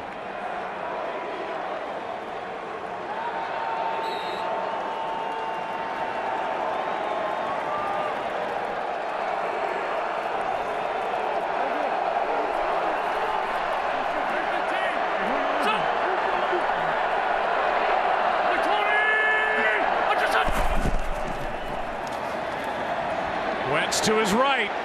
Flag is down, and Wentz in for the touchdown, but a flag thrown. And we'll see if it's coming back. Holding. Offense, number 65. It's a 10-yard penalty. Still first down. Boy, Carson Wentz got hit hard at the end of that play. And it's a hold against Philadelphia to bring it back. And it's on Lane Johnson out there at right tackle, and they're trying to get the ball to Nelson Aguilar. Once again, there's the hit, and I think for the most part he does a pretty good job of protecting himself. But when you start getting hit down low like that, you're always concerned. They try to come out here to the flat to Aguilar. The Rams passed it off, which was really smart way to play it. Troy Hill comes off of it, and that's why Carson Wentz had to run. But they get the hold on Johnson. Clement down near the 3, maybe the 2.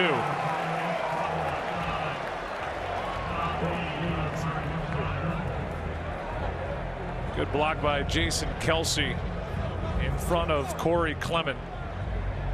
And they're going to mark him down at the 3. 2nd and goal. Well, there's Nice job when you're able to just come back and hand the ball off and then just get it right back inside the 5-yard line.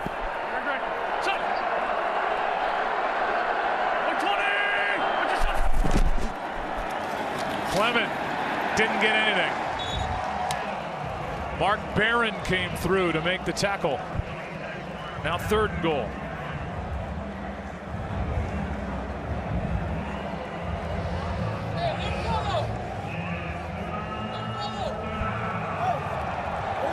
Third down and goal.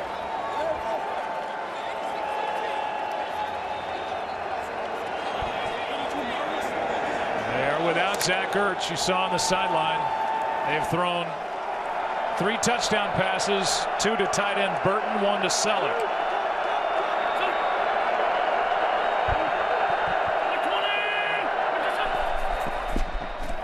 Wentz protected pass, incomplete. Jeffrey the target. And the Rams defense keep Philadelphia out of the end zone. Yeah, they're able to make a stop after all, even after the penalties. It's 4th and goal, and it looks like Doug Peterson's going to go. He sure is. Like we said earlier, he has gone forward an awful lot. I don't know. I think I would take the 3 points. 4th and goal.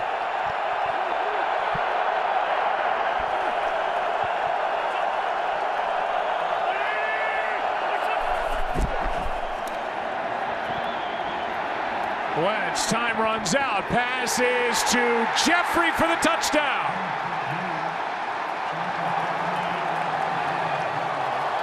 What a catch right off the top of the grass.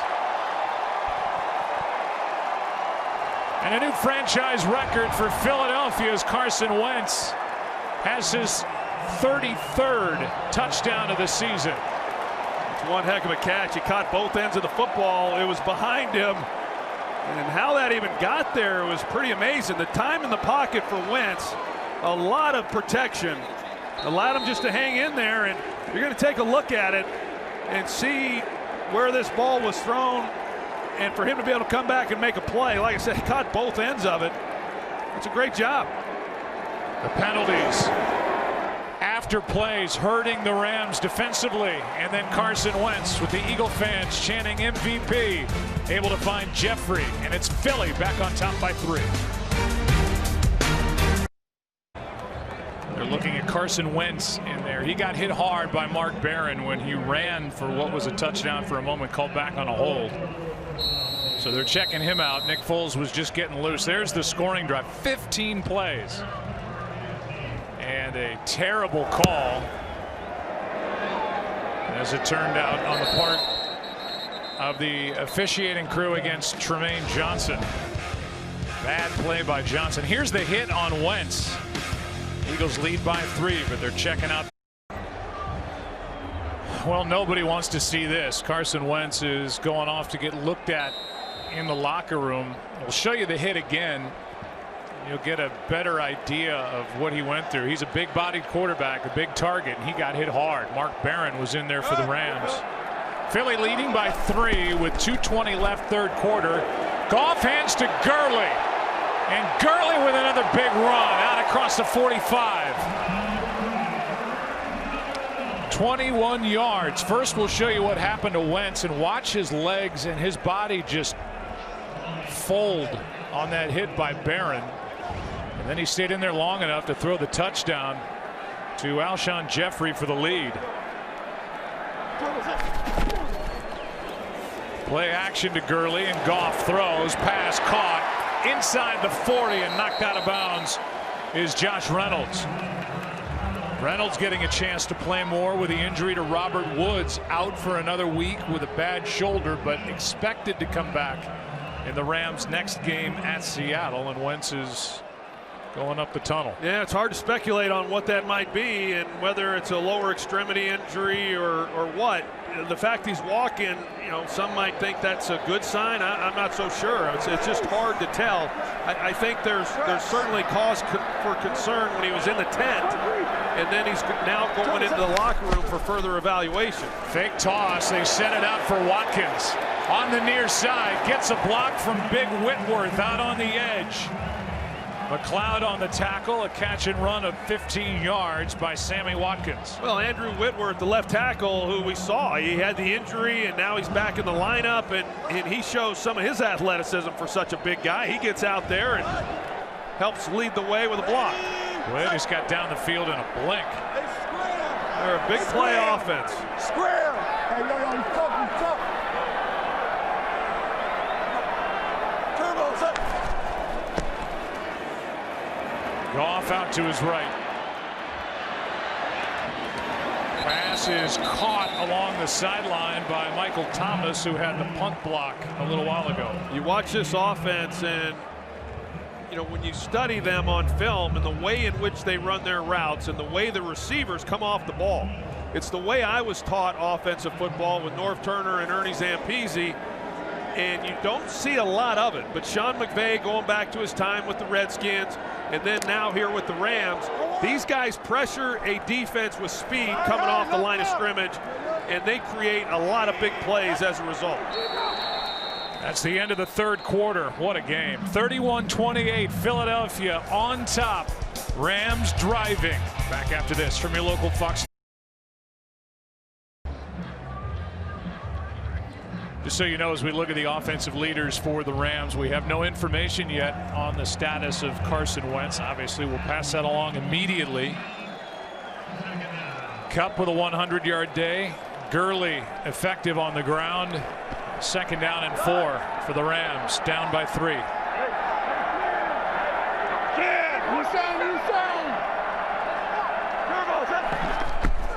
First play of the fourth, and it's Gurley trying to bounce it. Flags all over the place, and Gurley with, for the moment, a first down carry.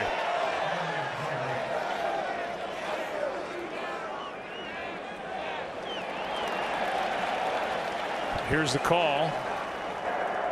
Illegal hands to the face. Defense number 93. It's a 5-yard penalty added to the end of the play.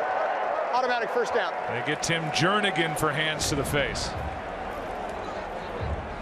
You see it right there in the right-hand corner, and pretty easy. The helmet almost comes all the way off, and if nothing else, this is, you know, obviously a great drive for the Rams to get back down here and come away with some points and trying to get a touchdown, but the defense to get some rest. They've been on the field an awful lot. A big disparity between the Eagles' plays offensively and what the Rams have been able to run. Now first and goal from the 9. Gurley tries the edge. Gurley, touchdown.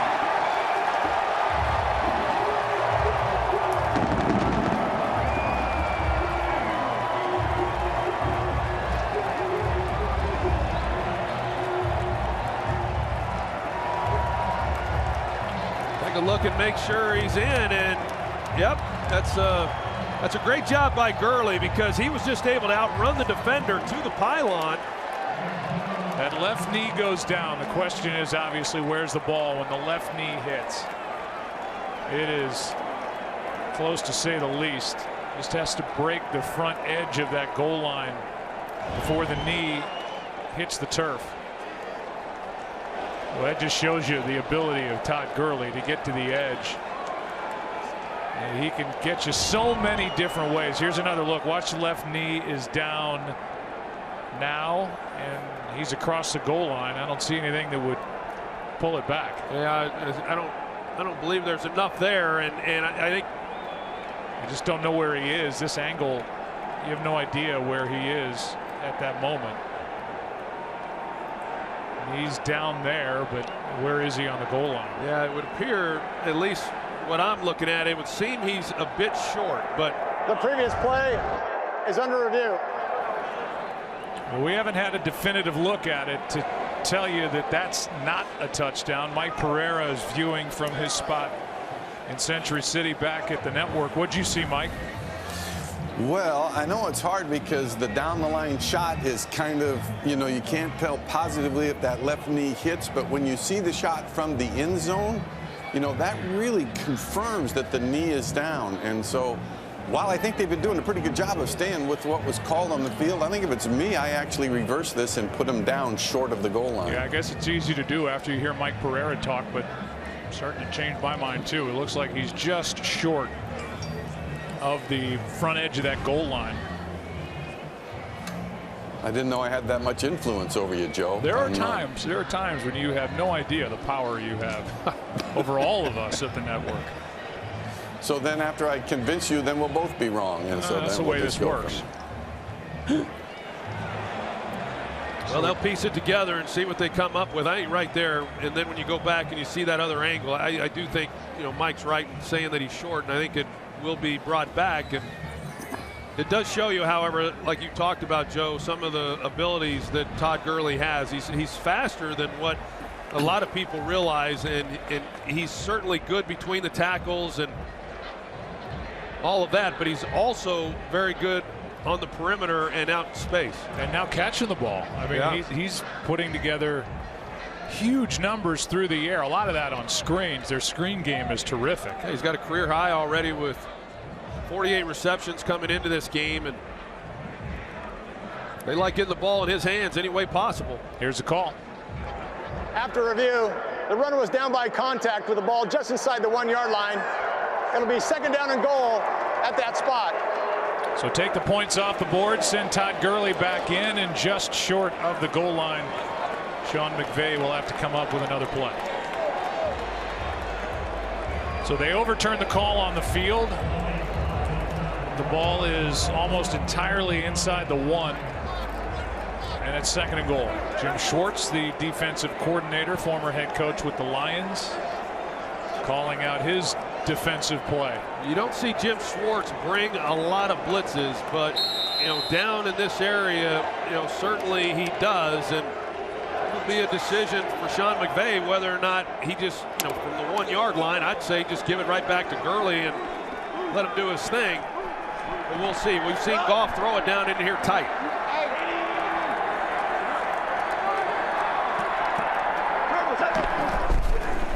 Gurley again, cuts back, touchdown.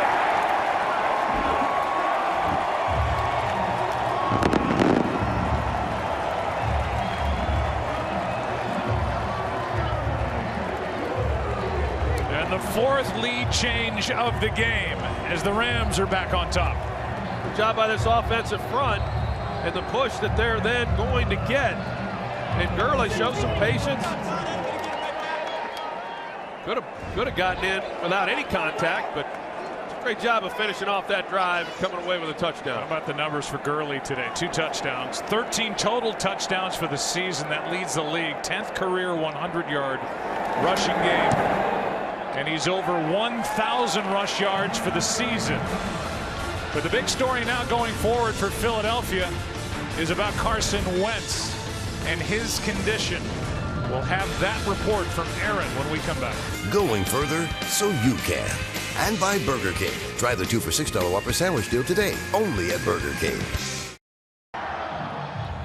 It's a 4-point game. Rams on top.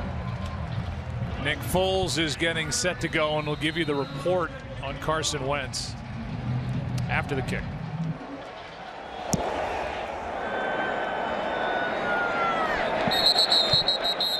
Aaron, what do you know? Well, Joe, as you can see, when Carson Wentz was trying to run into the sideline, his legs were tangled up underneath him. He then went over here to the blue team, followed them back into the locker room. Eagles are reporting it is a left knee injury. He is done for today. We do not know the severity of the knee injury, but I can tell you, as I was standing back by that Eagles locker room, all the support staff that was back there with Carson Wentz all walked out just shaking their heads, Joe. Man. One of the bright stars of the league, and hopefully he'll be able to bounce back. Right now, this game belongs to Nick Foles. Second tour with the Eagles.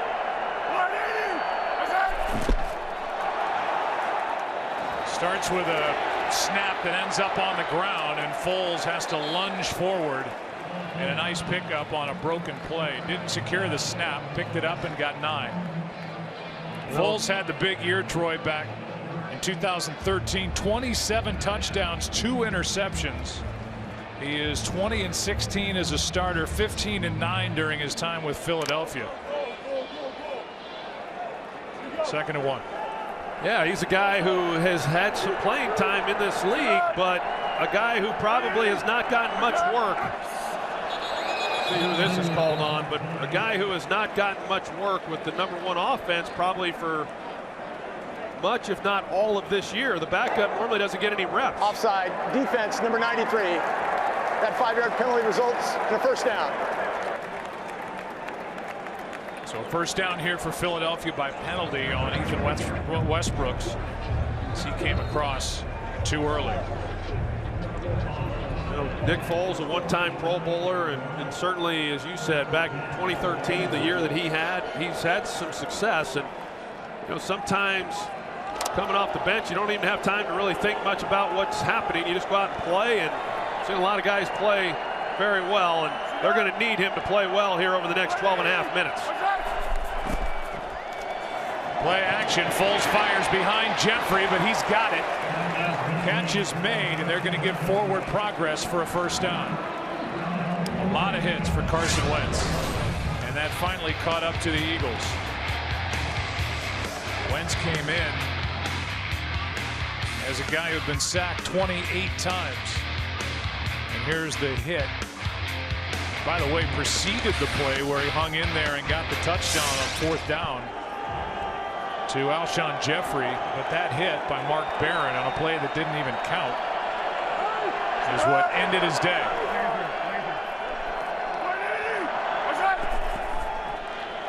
Foles trying to be a hero. Pass is broken up.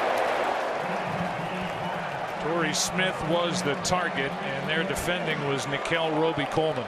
Well, Joe, that's always the concern for these quarterbacks, and there's a lot of them in the league. It didn't used to be that way, and we're seeing more and more of these guys who can run, and it becoming a part of the offense, and there's always that risk, and it's a part of it. And like you said, Wentz, certainly the things that he does with his feet, making plays and extending plays and all the things that he's done here today, and we've talked about it.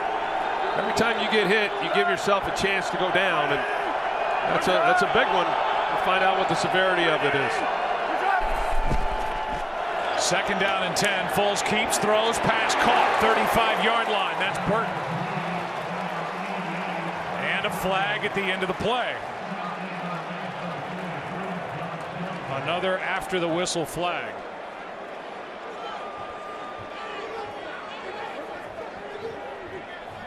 Jermaine Johnson is down, can't get up. Well, I think Nick Foles does a really good job of hanging in the pocket and delivers a good throw. He gets hit by Aaron Donald at the very end of this play and goes to the ground, but to be able to put the ball on Burton, knowing he's going to be in tight coverage, it's a good job. We have yet to get the call on the flag. They look at Jermaine Johnson.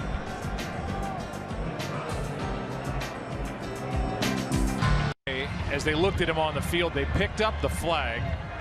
According to Mike Pereira, it's a good pickup of a flag. Launching only a foul if you make contact with the head or neck area.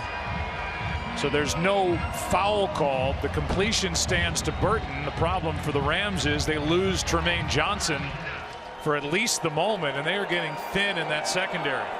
Yes, they are. They're without Johnson and Webster.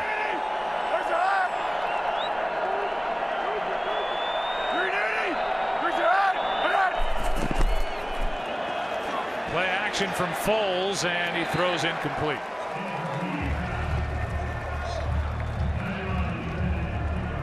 Well, the key now for the Rams, if you're without your top 2 corners and pretty thin back there, the matchups obviously start favoring the Philadelphia Eagles, and then can you get back to Foles and rough him up? And in the last play, they were. Well, they bring Foles in the game, and the Eagles now have called 5 straight passes, so they're showing they're not scared to put in the air even with their backup in the ballgame.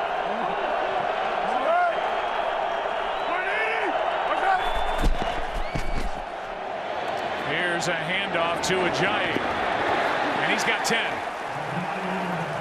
Good run as Jay Ajayi has got another Philadelphia first down. He takes a boot camp number 50 for a ride. You're going to see boot camp comes in and jumps on him, and he just keeps on turning his legs, and that's some good tough running there by Jay Ajayi.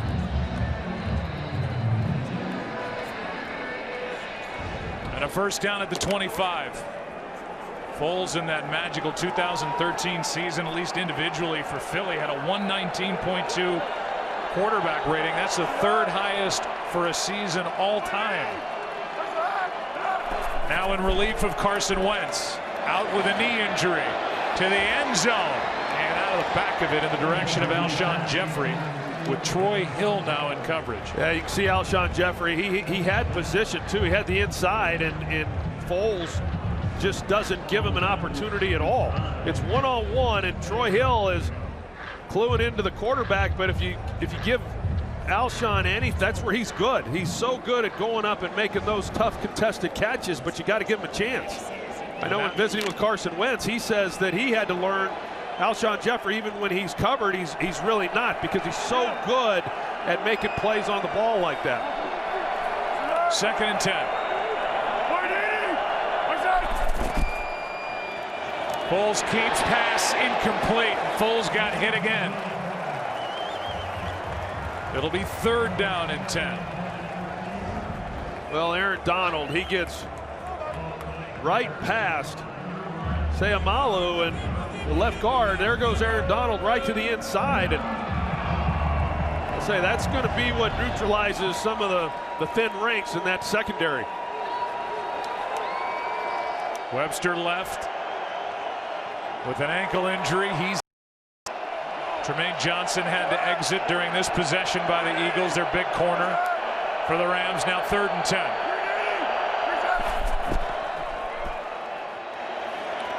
Foles comes underneath, pass is caught. Ajayi is dumped by Nickel Roby-Coleman. And it's 4th down. Well, I think Foles had an opportunity. He's got a shallow crosser, and this is what you miss. Nelson Aguilar is going to come across, and when you just haven't had the reps, these are some of the things that you miss within your progression. He gets the ball to him quickly. He picks up that first down easily. 41-yard try now by Jake Elliott.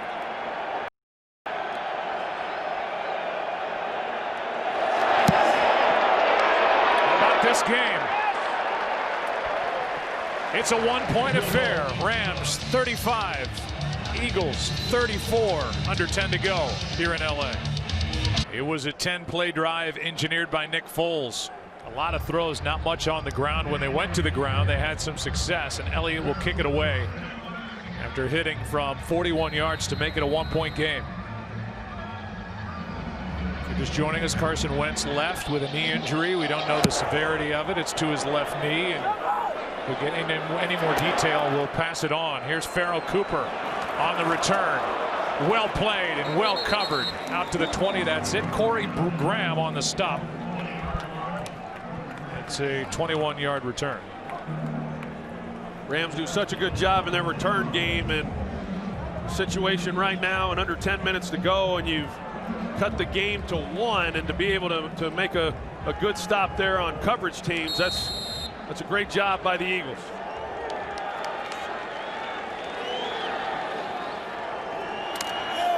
Philadelphia turns to this good defense, looking for a stop.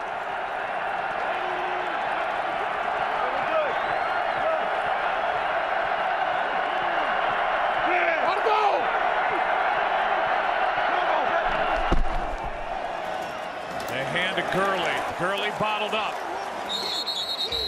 and he lost a yard.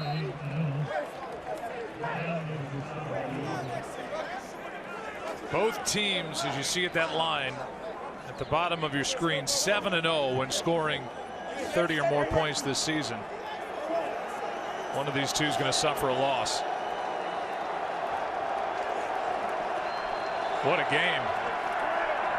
So important for playoff seeding.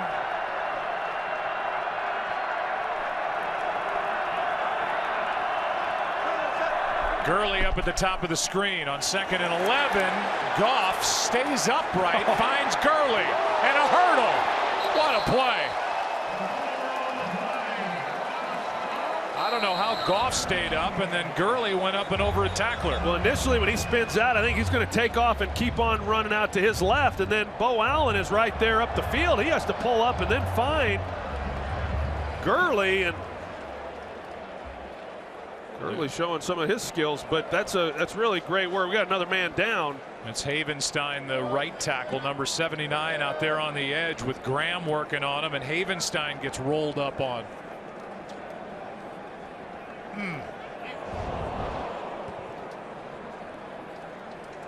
So they look at the leg of Rob Havenstein.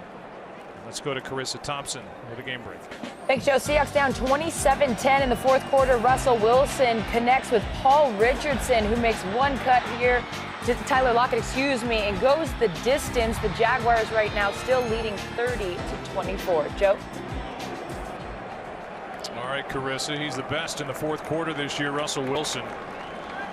It's 3rd down and 2 after Gurley went over the top of Malcolm Jenkins. Havenstein able to get up, and with the assistance of Dr. Neil Elitrosh and others, off the field goes the right tackle, and now there are no more substitutions left on the offensive line for LA. They're going to have to bring Austin Blythe in.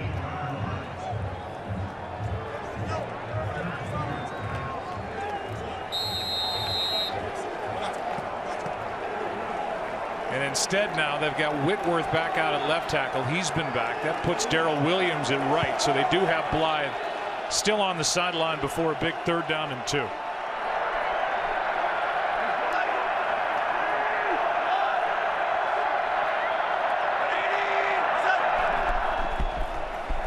Goff throws, pass, broken up, but a flag. Yeah, that was. Cooper was the target, and Jalen Mills was on his back. Yeah, Jalen Mills got him right off the line of scrimmage. As you're going to see Cooper. Pass interference, defense, number 27. The ball is placed at the spot of the foul, automatic, 1st down. It's one of those times that Jim Schwartz decided to bring an extra guy and play tough coverage up top, and Jalen Mills gets called with the penalty. Well, you heard Craig Rolstad say 27. That's Malcolm Jenkins, but it certainly looked like the call was on the coverage of Jalen Mills. I just think they got the number wrong. And then evidently he corrected it, turning the mic back on to say it was against Mills. 180. On 1st down, play action. Goff, ball's out. Picked up by the Eagles, and McLeod takes it to the 25.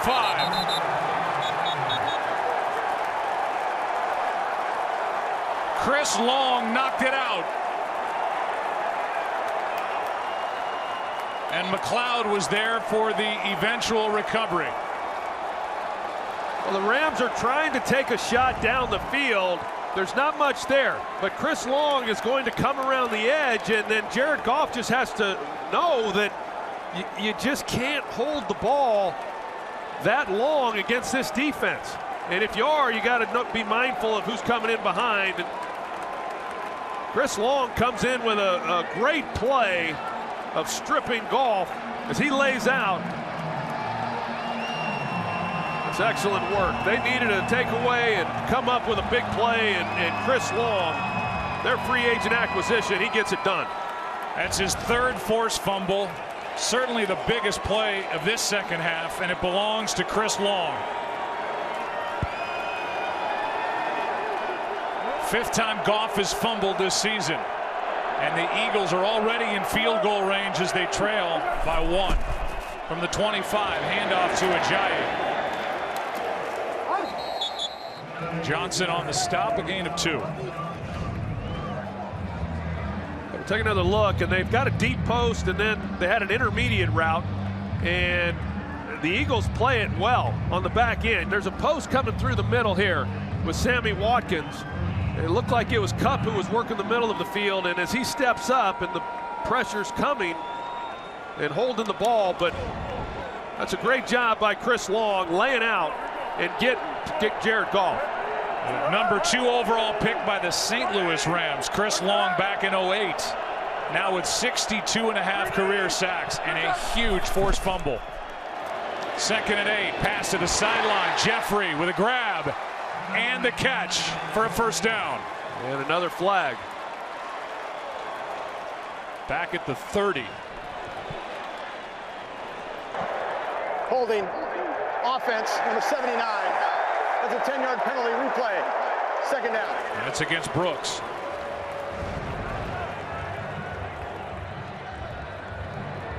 That's Brandon Brooks at right guard. He's got his right arm up around Aaron Donald. Aaron Donald forces a lot of that. The Eagles' offensive line has been guilty of 3 holds and 2 false starts. It wipes away the first down catch by Jeffrey. On 2nd down now, Foles steps into it. Pass is caught just inside the 30 by Blunt. And 3rd down coming up. They're going to try to run a double move out here to Alshon Jeffrey, and they didn't bite. So Troy Hill played it perfectly, and he's even getting a little more help, but a little bit of a shoulder move there by Nick Foles, and realize he doesn't have it, just unloads it. The Eagles are still inside field goal range.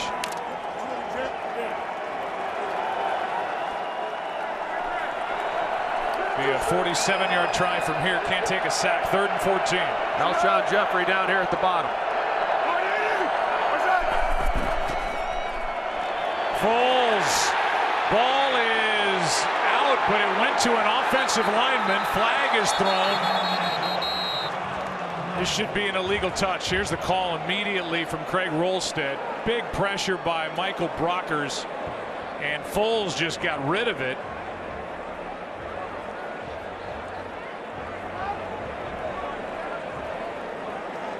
And it looked like Rolstead, the referee, was going to make the call immediately, but he wants to talk it over. As his quarterback, and you get pressure and you see color, and you're desperate to get the ball out. You just see somebody in your jersey, you throw it out there to him. They tried to run. The quarterback was ruled under grasping control, therefore he's down here at the 41-yard line. There's no illegal touching because the quarterback is ruled under grasping control. 4th down. Brockers and Robert Quinn that get to him. They tried running the double move like they had run on the previous down. They tried running at the opposite side of the field to Alshon Jeffrey, and Troy Hill once again plays it well. Well, that makes a field goal try that much more difficult. Right now, a 54-yard try by Jake Elliott for the lead. A loss of 7 on that big sack.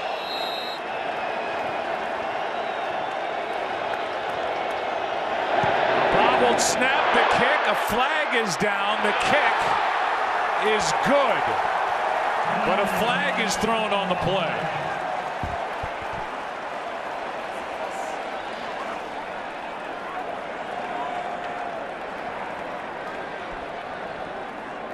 A bobble on the snap by Donnie Jones, the holder, but he got it up. And then Jake Elliott got it up and through. Here's a call. Personal foul. Defense, number 50, leverage. That's a 15-yard penalty, an automatic first down. Ebukam with leverage on the field goal try, and it's 15 yards and a huge Philadelphia first down. No doubt. You keep this drive alive with an automatic first down, and it was Ebukam coming off the right side, 50. He's right in the middle, and I didn't think they got the wrong guy. I don't think that was a Ebukam that, well, I could tell.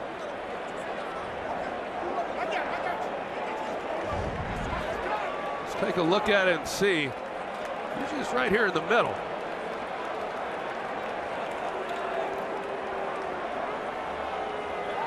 I don't know. You know, there's Aaron Donald, 99. He's on the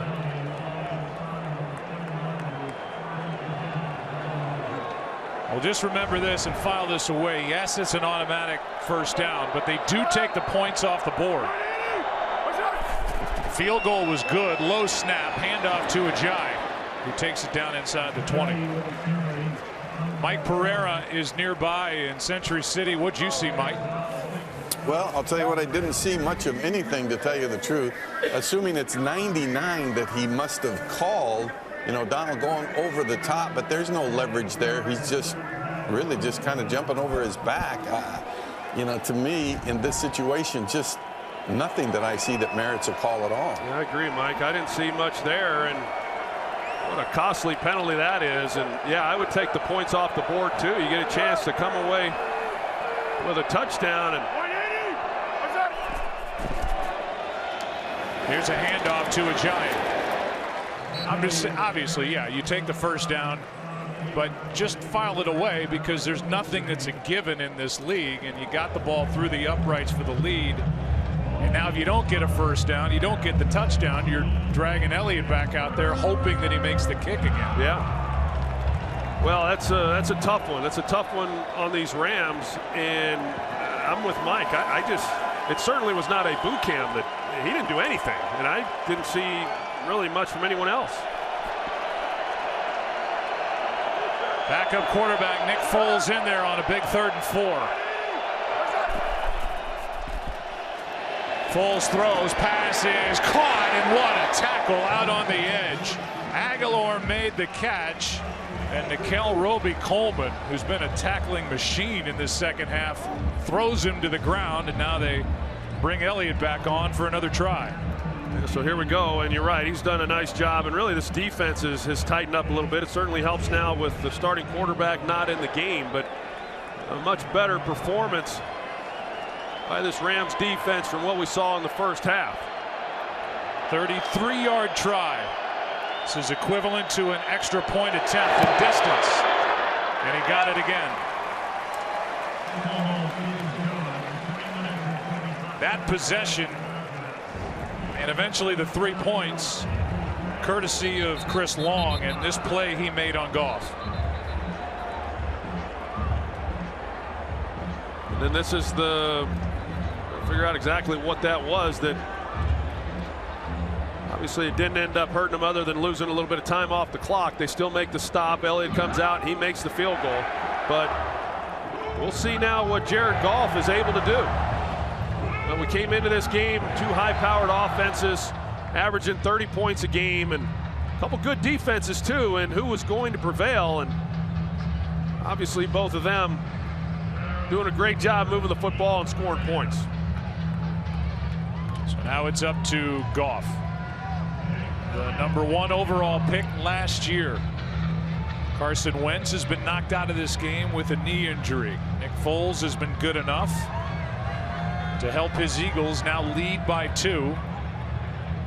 And Goff, who the Rams gave up 6 picks, including 2 first-rounders to grab, will have the game in his lap. Let's see where the drive will start. The 25. It's the singing competition that starts with the 4 best singers. The 4 battle for stardom with judges Sean Diddy Combs, DJ Khaled, Meghan Trainor, Charlie Walk. Hosted by Fergie, the vocal combat begins Thursday, January 4th, right here on Fox. Well, the great thing for Jared Goff is that he has all the time in the world. 3 minutes and 45 seconds. He's got 3 timeouts, down 2 points, that he can be patient and not feel that he has to force anything. But what he does have to know, unlike the last time he dropped back, this defensive front can get after you, and you just can't hold the ball once that clock runs out. They start with Gurley right side. Well played by Philadelphia. Great penetration. Bradham was in there, and he wasn't alone. A loss of 3. It's a good job of this defense. They get pressure in the backfield. You see Bradham, he's there. Cox, he's pushing the pocket. They string it out, then they lose 3 yards.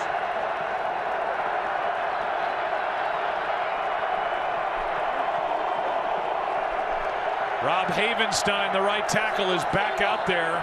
for the Rams. So they're back to their starting 2 tackles. 2nd and 13. Goff gets away from the pressure, gets back to the original line of scrimmage as Fletcher Cox was there defending for Philadelphia. 3rd down and 10 coming up.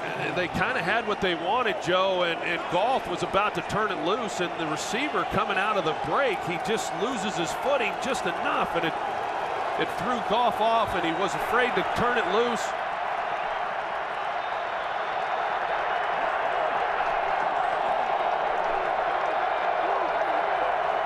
Under 2.5 to go.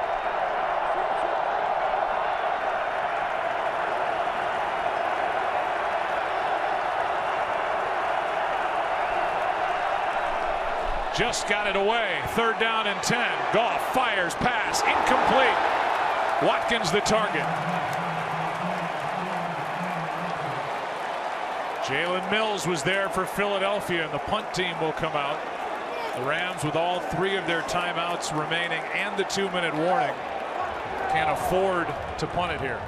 Yeah, it's pretty disappointing, though, for them offensively to go 3 and out, and that was outstanding coverage. They played zone coverage behind that. Jim Schwartz did, and there was really not much of a chance of anything for Goff to get it down there for the 1st down. Hecker hits it. Drives Barner back inside the 20, lost his footing, and out to the 21. That's it. Blake Countess down there for the Rams. And important for LA, if you think about it in these terms, that play ended with 2:02 left in the game. Why is that important? Well, instead of it ending with 2 minutes or inside 2 minutes, this 1st down play by the Eagles will happen prior to the 2-minute warning. Yeah, they'll get to preserve a timeout. And to this defense now, whether or not they can force a stop. I think Wade Phillips, he'll start bringing more pressure on this possession and see if he can't rattle old Nick Foles. If Philadelphia wins this game, they win the NFC East. They have loftier ambitions than that. Franchise that hasn't won a playoff game since the 08 season, leading by 2. Needing 1st downs. They hand off. Ajayi, short gain on 1st down, and we're at the 2-minute warning. With 1:57 remaining, Rams with 3 timeouts. Philly with a football and a 2-point lead. The top scoring offenses going at one another. Rare is it that a game like this lives up to the hype, but we've had 5 lead changes, 4 in this half. The Eagles have lost their starter, Carson Wentz. Yeah, big 2nd down here to keep him from picking up this 1st down and seeing if they put the ball in Foles' hands. We'll welcome in a new audience. 2nd down and 7 for Philadelphia. Low snap, handoff to Ajayi, and he's wrapped up. He stays in bounds, and Los Angeles has to use their 1st timeout. Mark Barron made that tackle. A recap, it was a lot of Carson Wentz early, had a big 1st half. Jared Goff, as these top 2 picks from last year's draft, squared off. A block punt that went for a touchdown to Blake Countess. And then on this play, Carson Wentz was hit hard by Mark Barron, had to leave. Chris Long just forced a fumble on that play that led to the go-ahead field goal by Jake Elliott. As the Rams are left with 2 timeouts, a big 3rd down coming, and that top line of the graphic is certainly one of the most important lines of this day for Philadelphia, for the playoff picture in the NFC. How bad is the knee injury suffered by Carson Wentz? Right now it's Nick Foles, 3rd and 8.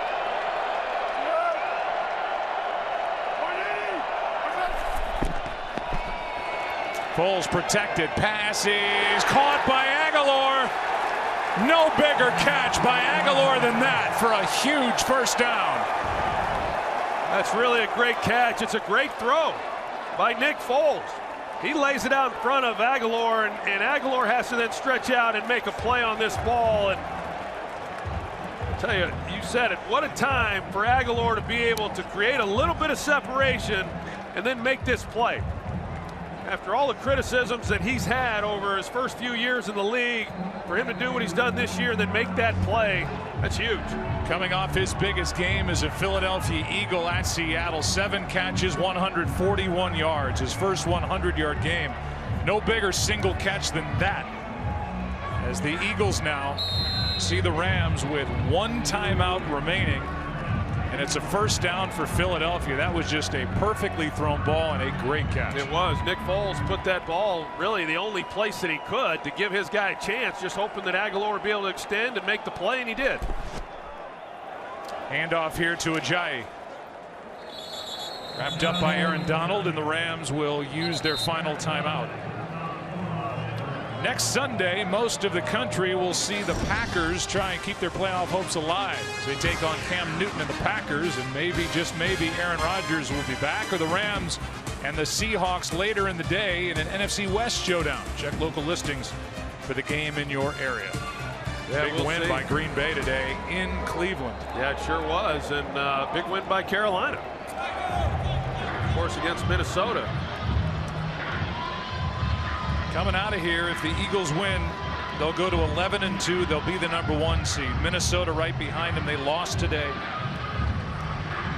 They have a record of 10-3. The Eagles are at the Giants next Sunday, then at home against the Raiders and at home against Dallas to end their year. Handoff to Ajayi. Wrestled to the ground. No timeouts left for Los Angeles. Barron made that stop. Meanwhile, for Sean McVay and the Rams, they came in at 9-3. They're at the Seahawks. A huge game next Sunday. At the Titans, they'll have their hands full. And then at home against the 49ers. And it's always a battle when the Rams and 49ers get together. Yeah, you said it, boy. That game next week against Seattle, that's going to be another big one for them. Bouncing back after this one.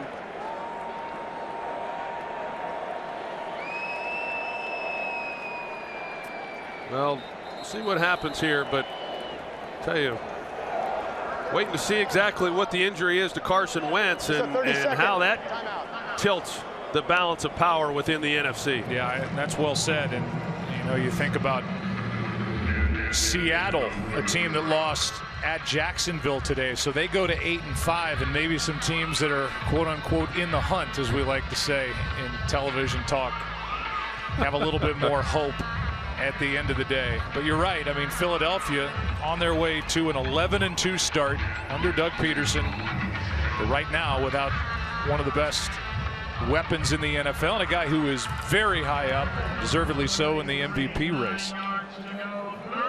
Well, I'll say this. I mean, Nick Foles is not Carson Wentz, but at least the Eagles have a backup that has won games in this league. And like I said, he's a Pro Bowl player.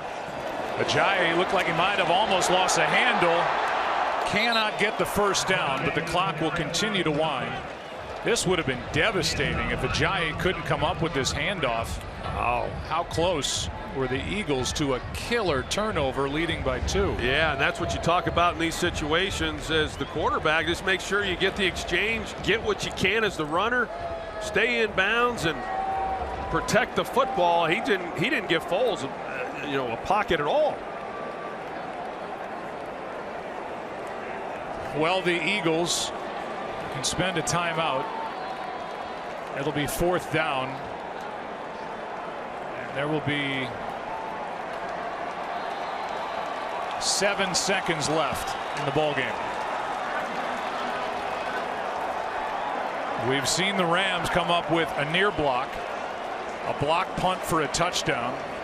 They're good in the return game. If you're the Eagles and your punter Donnie Jones, you got to get it, get rid of it, drive it out of bounds. There's just no two ways around it. Yeah, just get it off.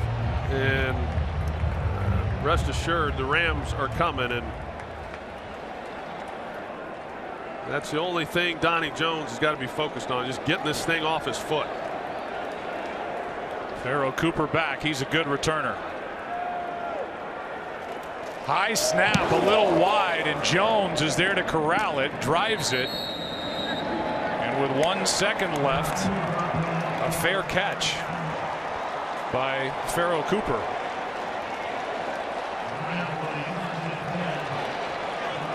That was almost a wild snap as well. And there will be one more play from under center for Jared Goff, barring a defensive foul. We'll see what Sean McVay has in his bag of tricks for this situation.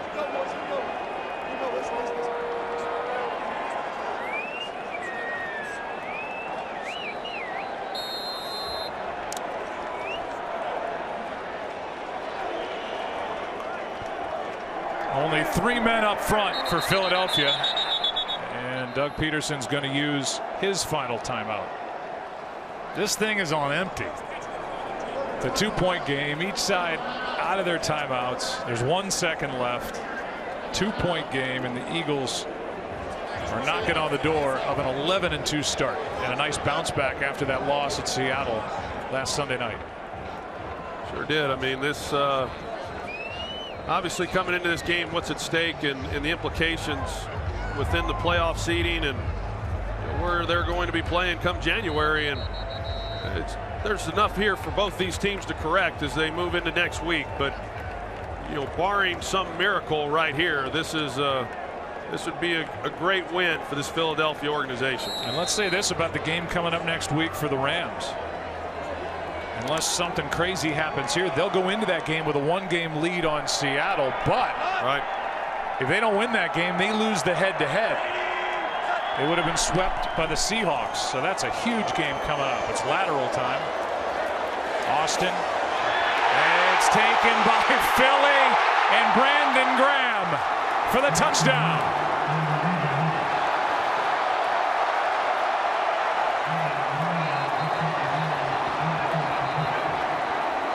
Eagles win it, and they go to 11-2.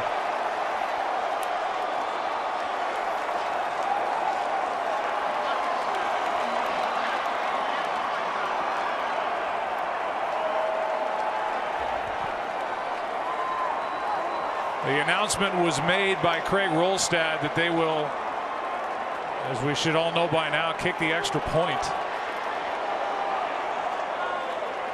Nick Foles, well done. And if he made one throw that made a difference in this game, it was that 3rd down throw to Nelson Aguilar. That was not easy, and he dropped in a beauty for a big 1st down. Yeah, pressure situation, a guy come off the bench in a big game like this, and what's at stake, and to throw a perfect ball.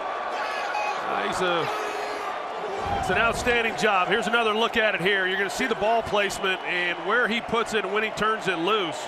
I mean, he leads them perfectly, and then Aguilar, of course, makes the nice grab on that. But that was the one that sealed it. That's great execution. You go win with Nick Foles. Yeah, it is, and they're going to send Nick Foles back out there. They have to snap it again by rule. Chris Long with a huge forced fumble. Foles will take a knee. And we're partial at this network to the Long family for good reason. But when you consider Chris Long donated his first 6 game checks to a pair of 7-year scholarships to middle school students back in Charlottesville, Virginia, and then his next 10 to charity. Special guy. Big win for the Eagles. We'll come back and wrap up this day after this.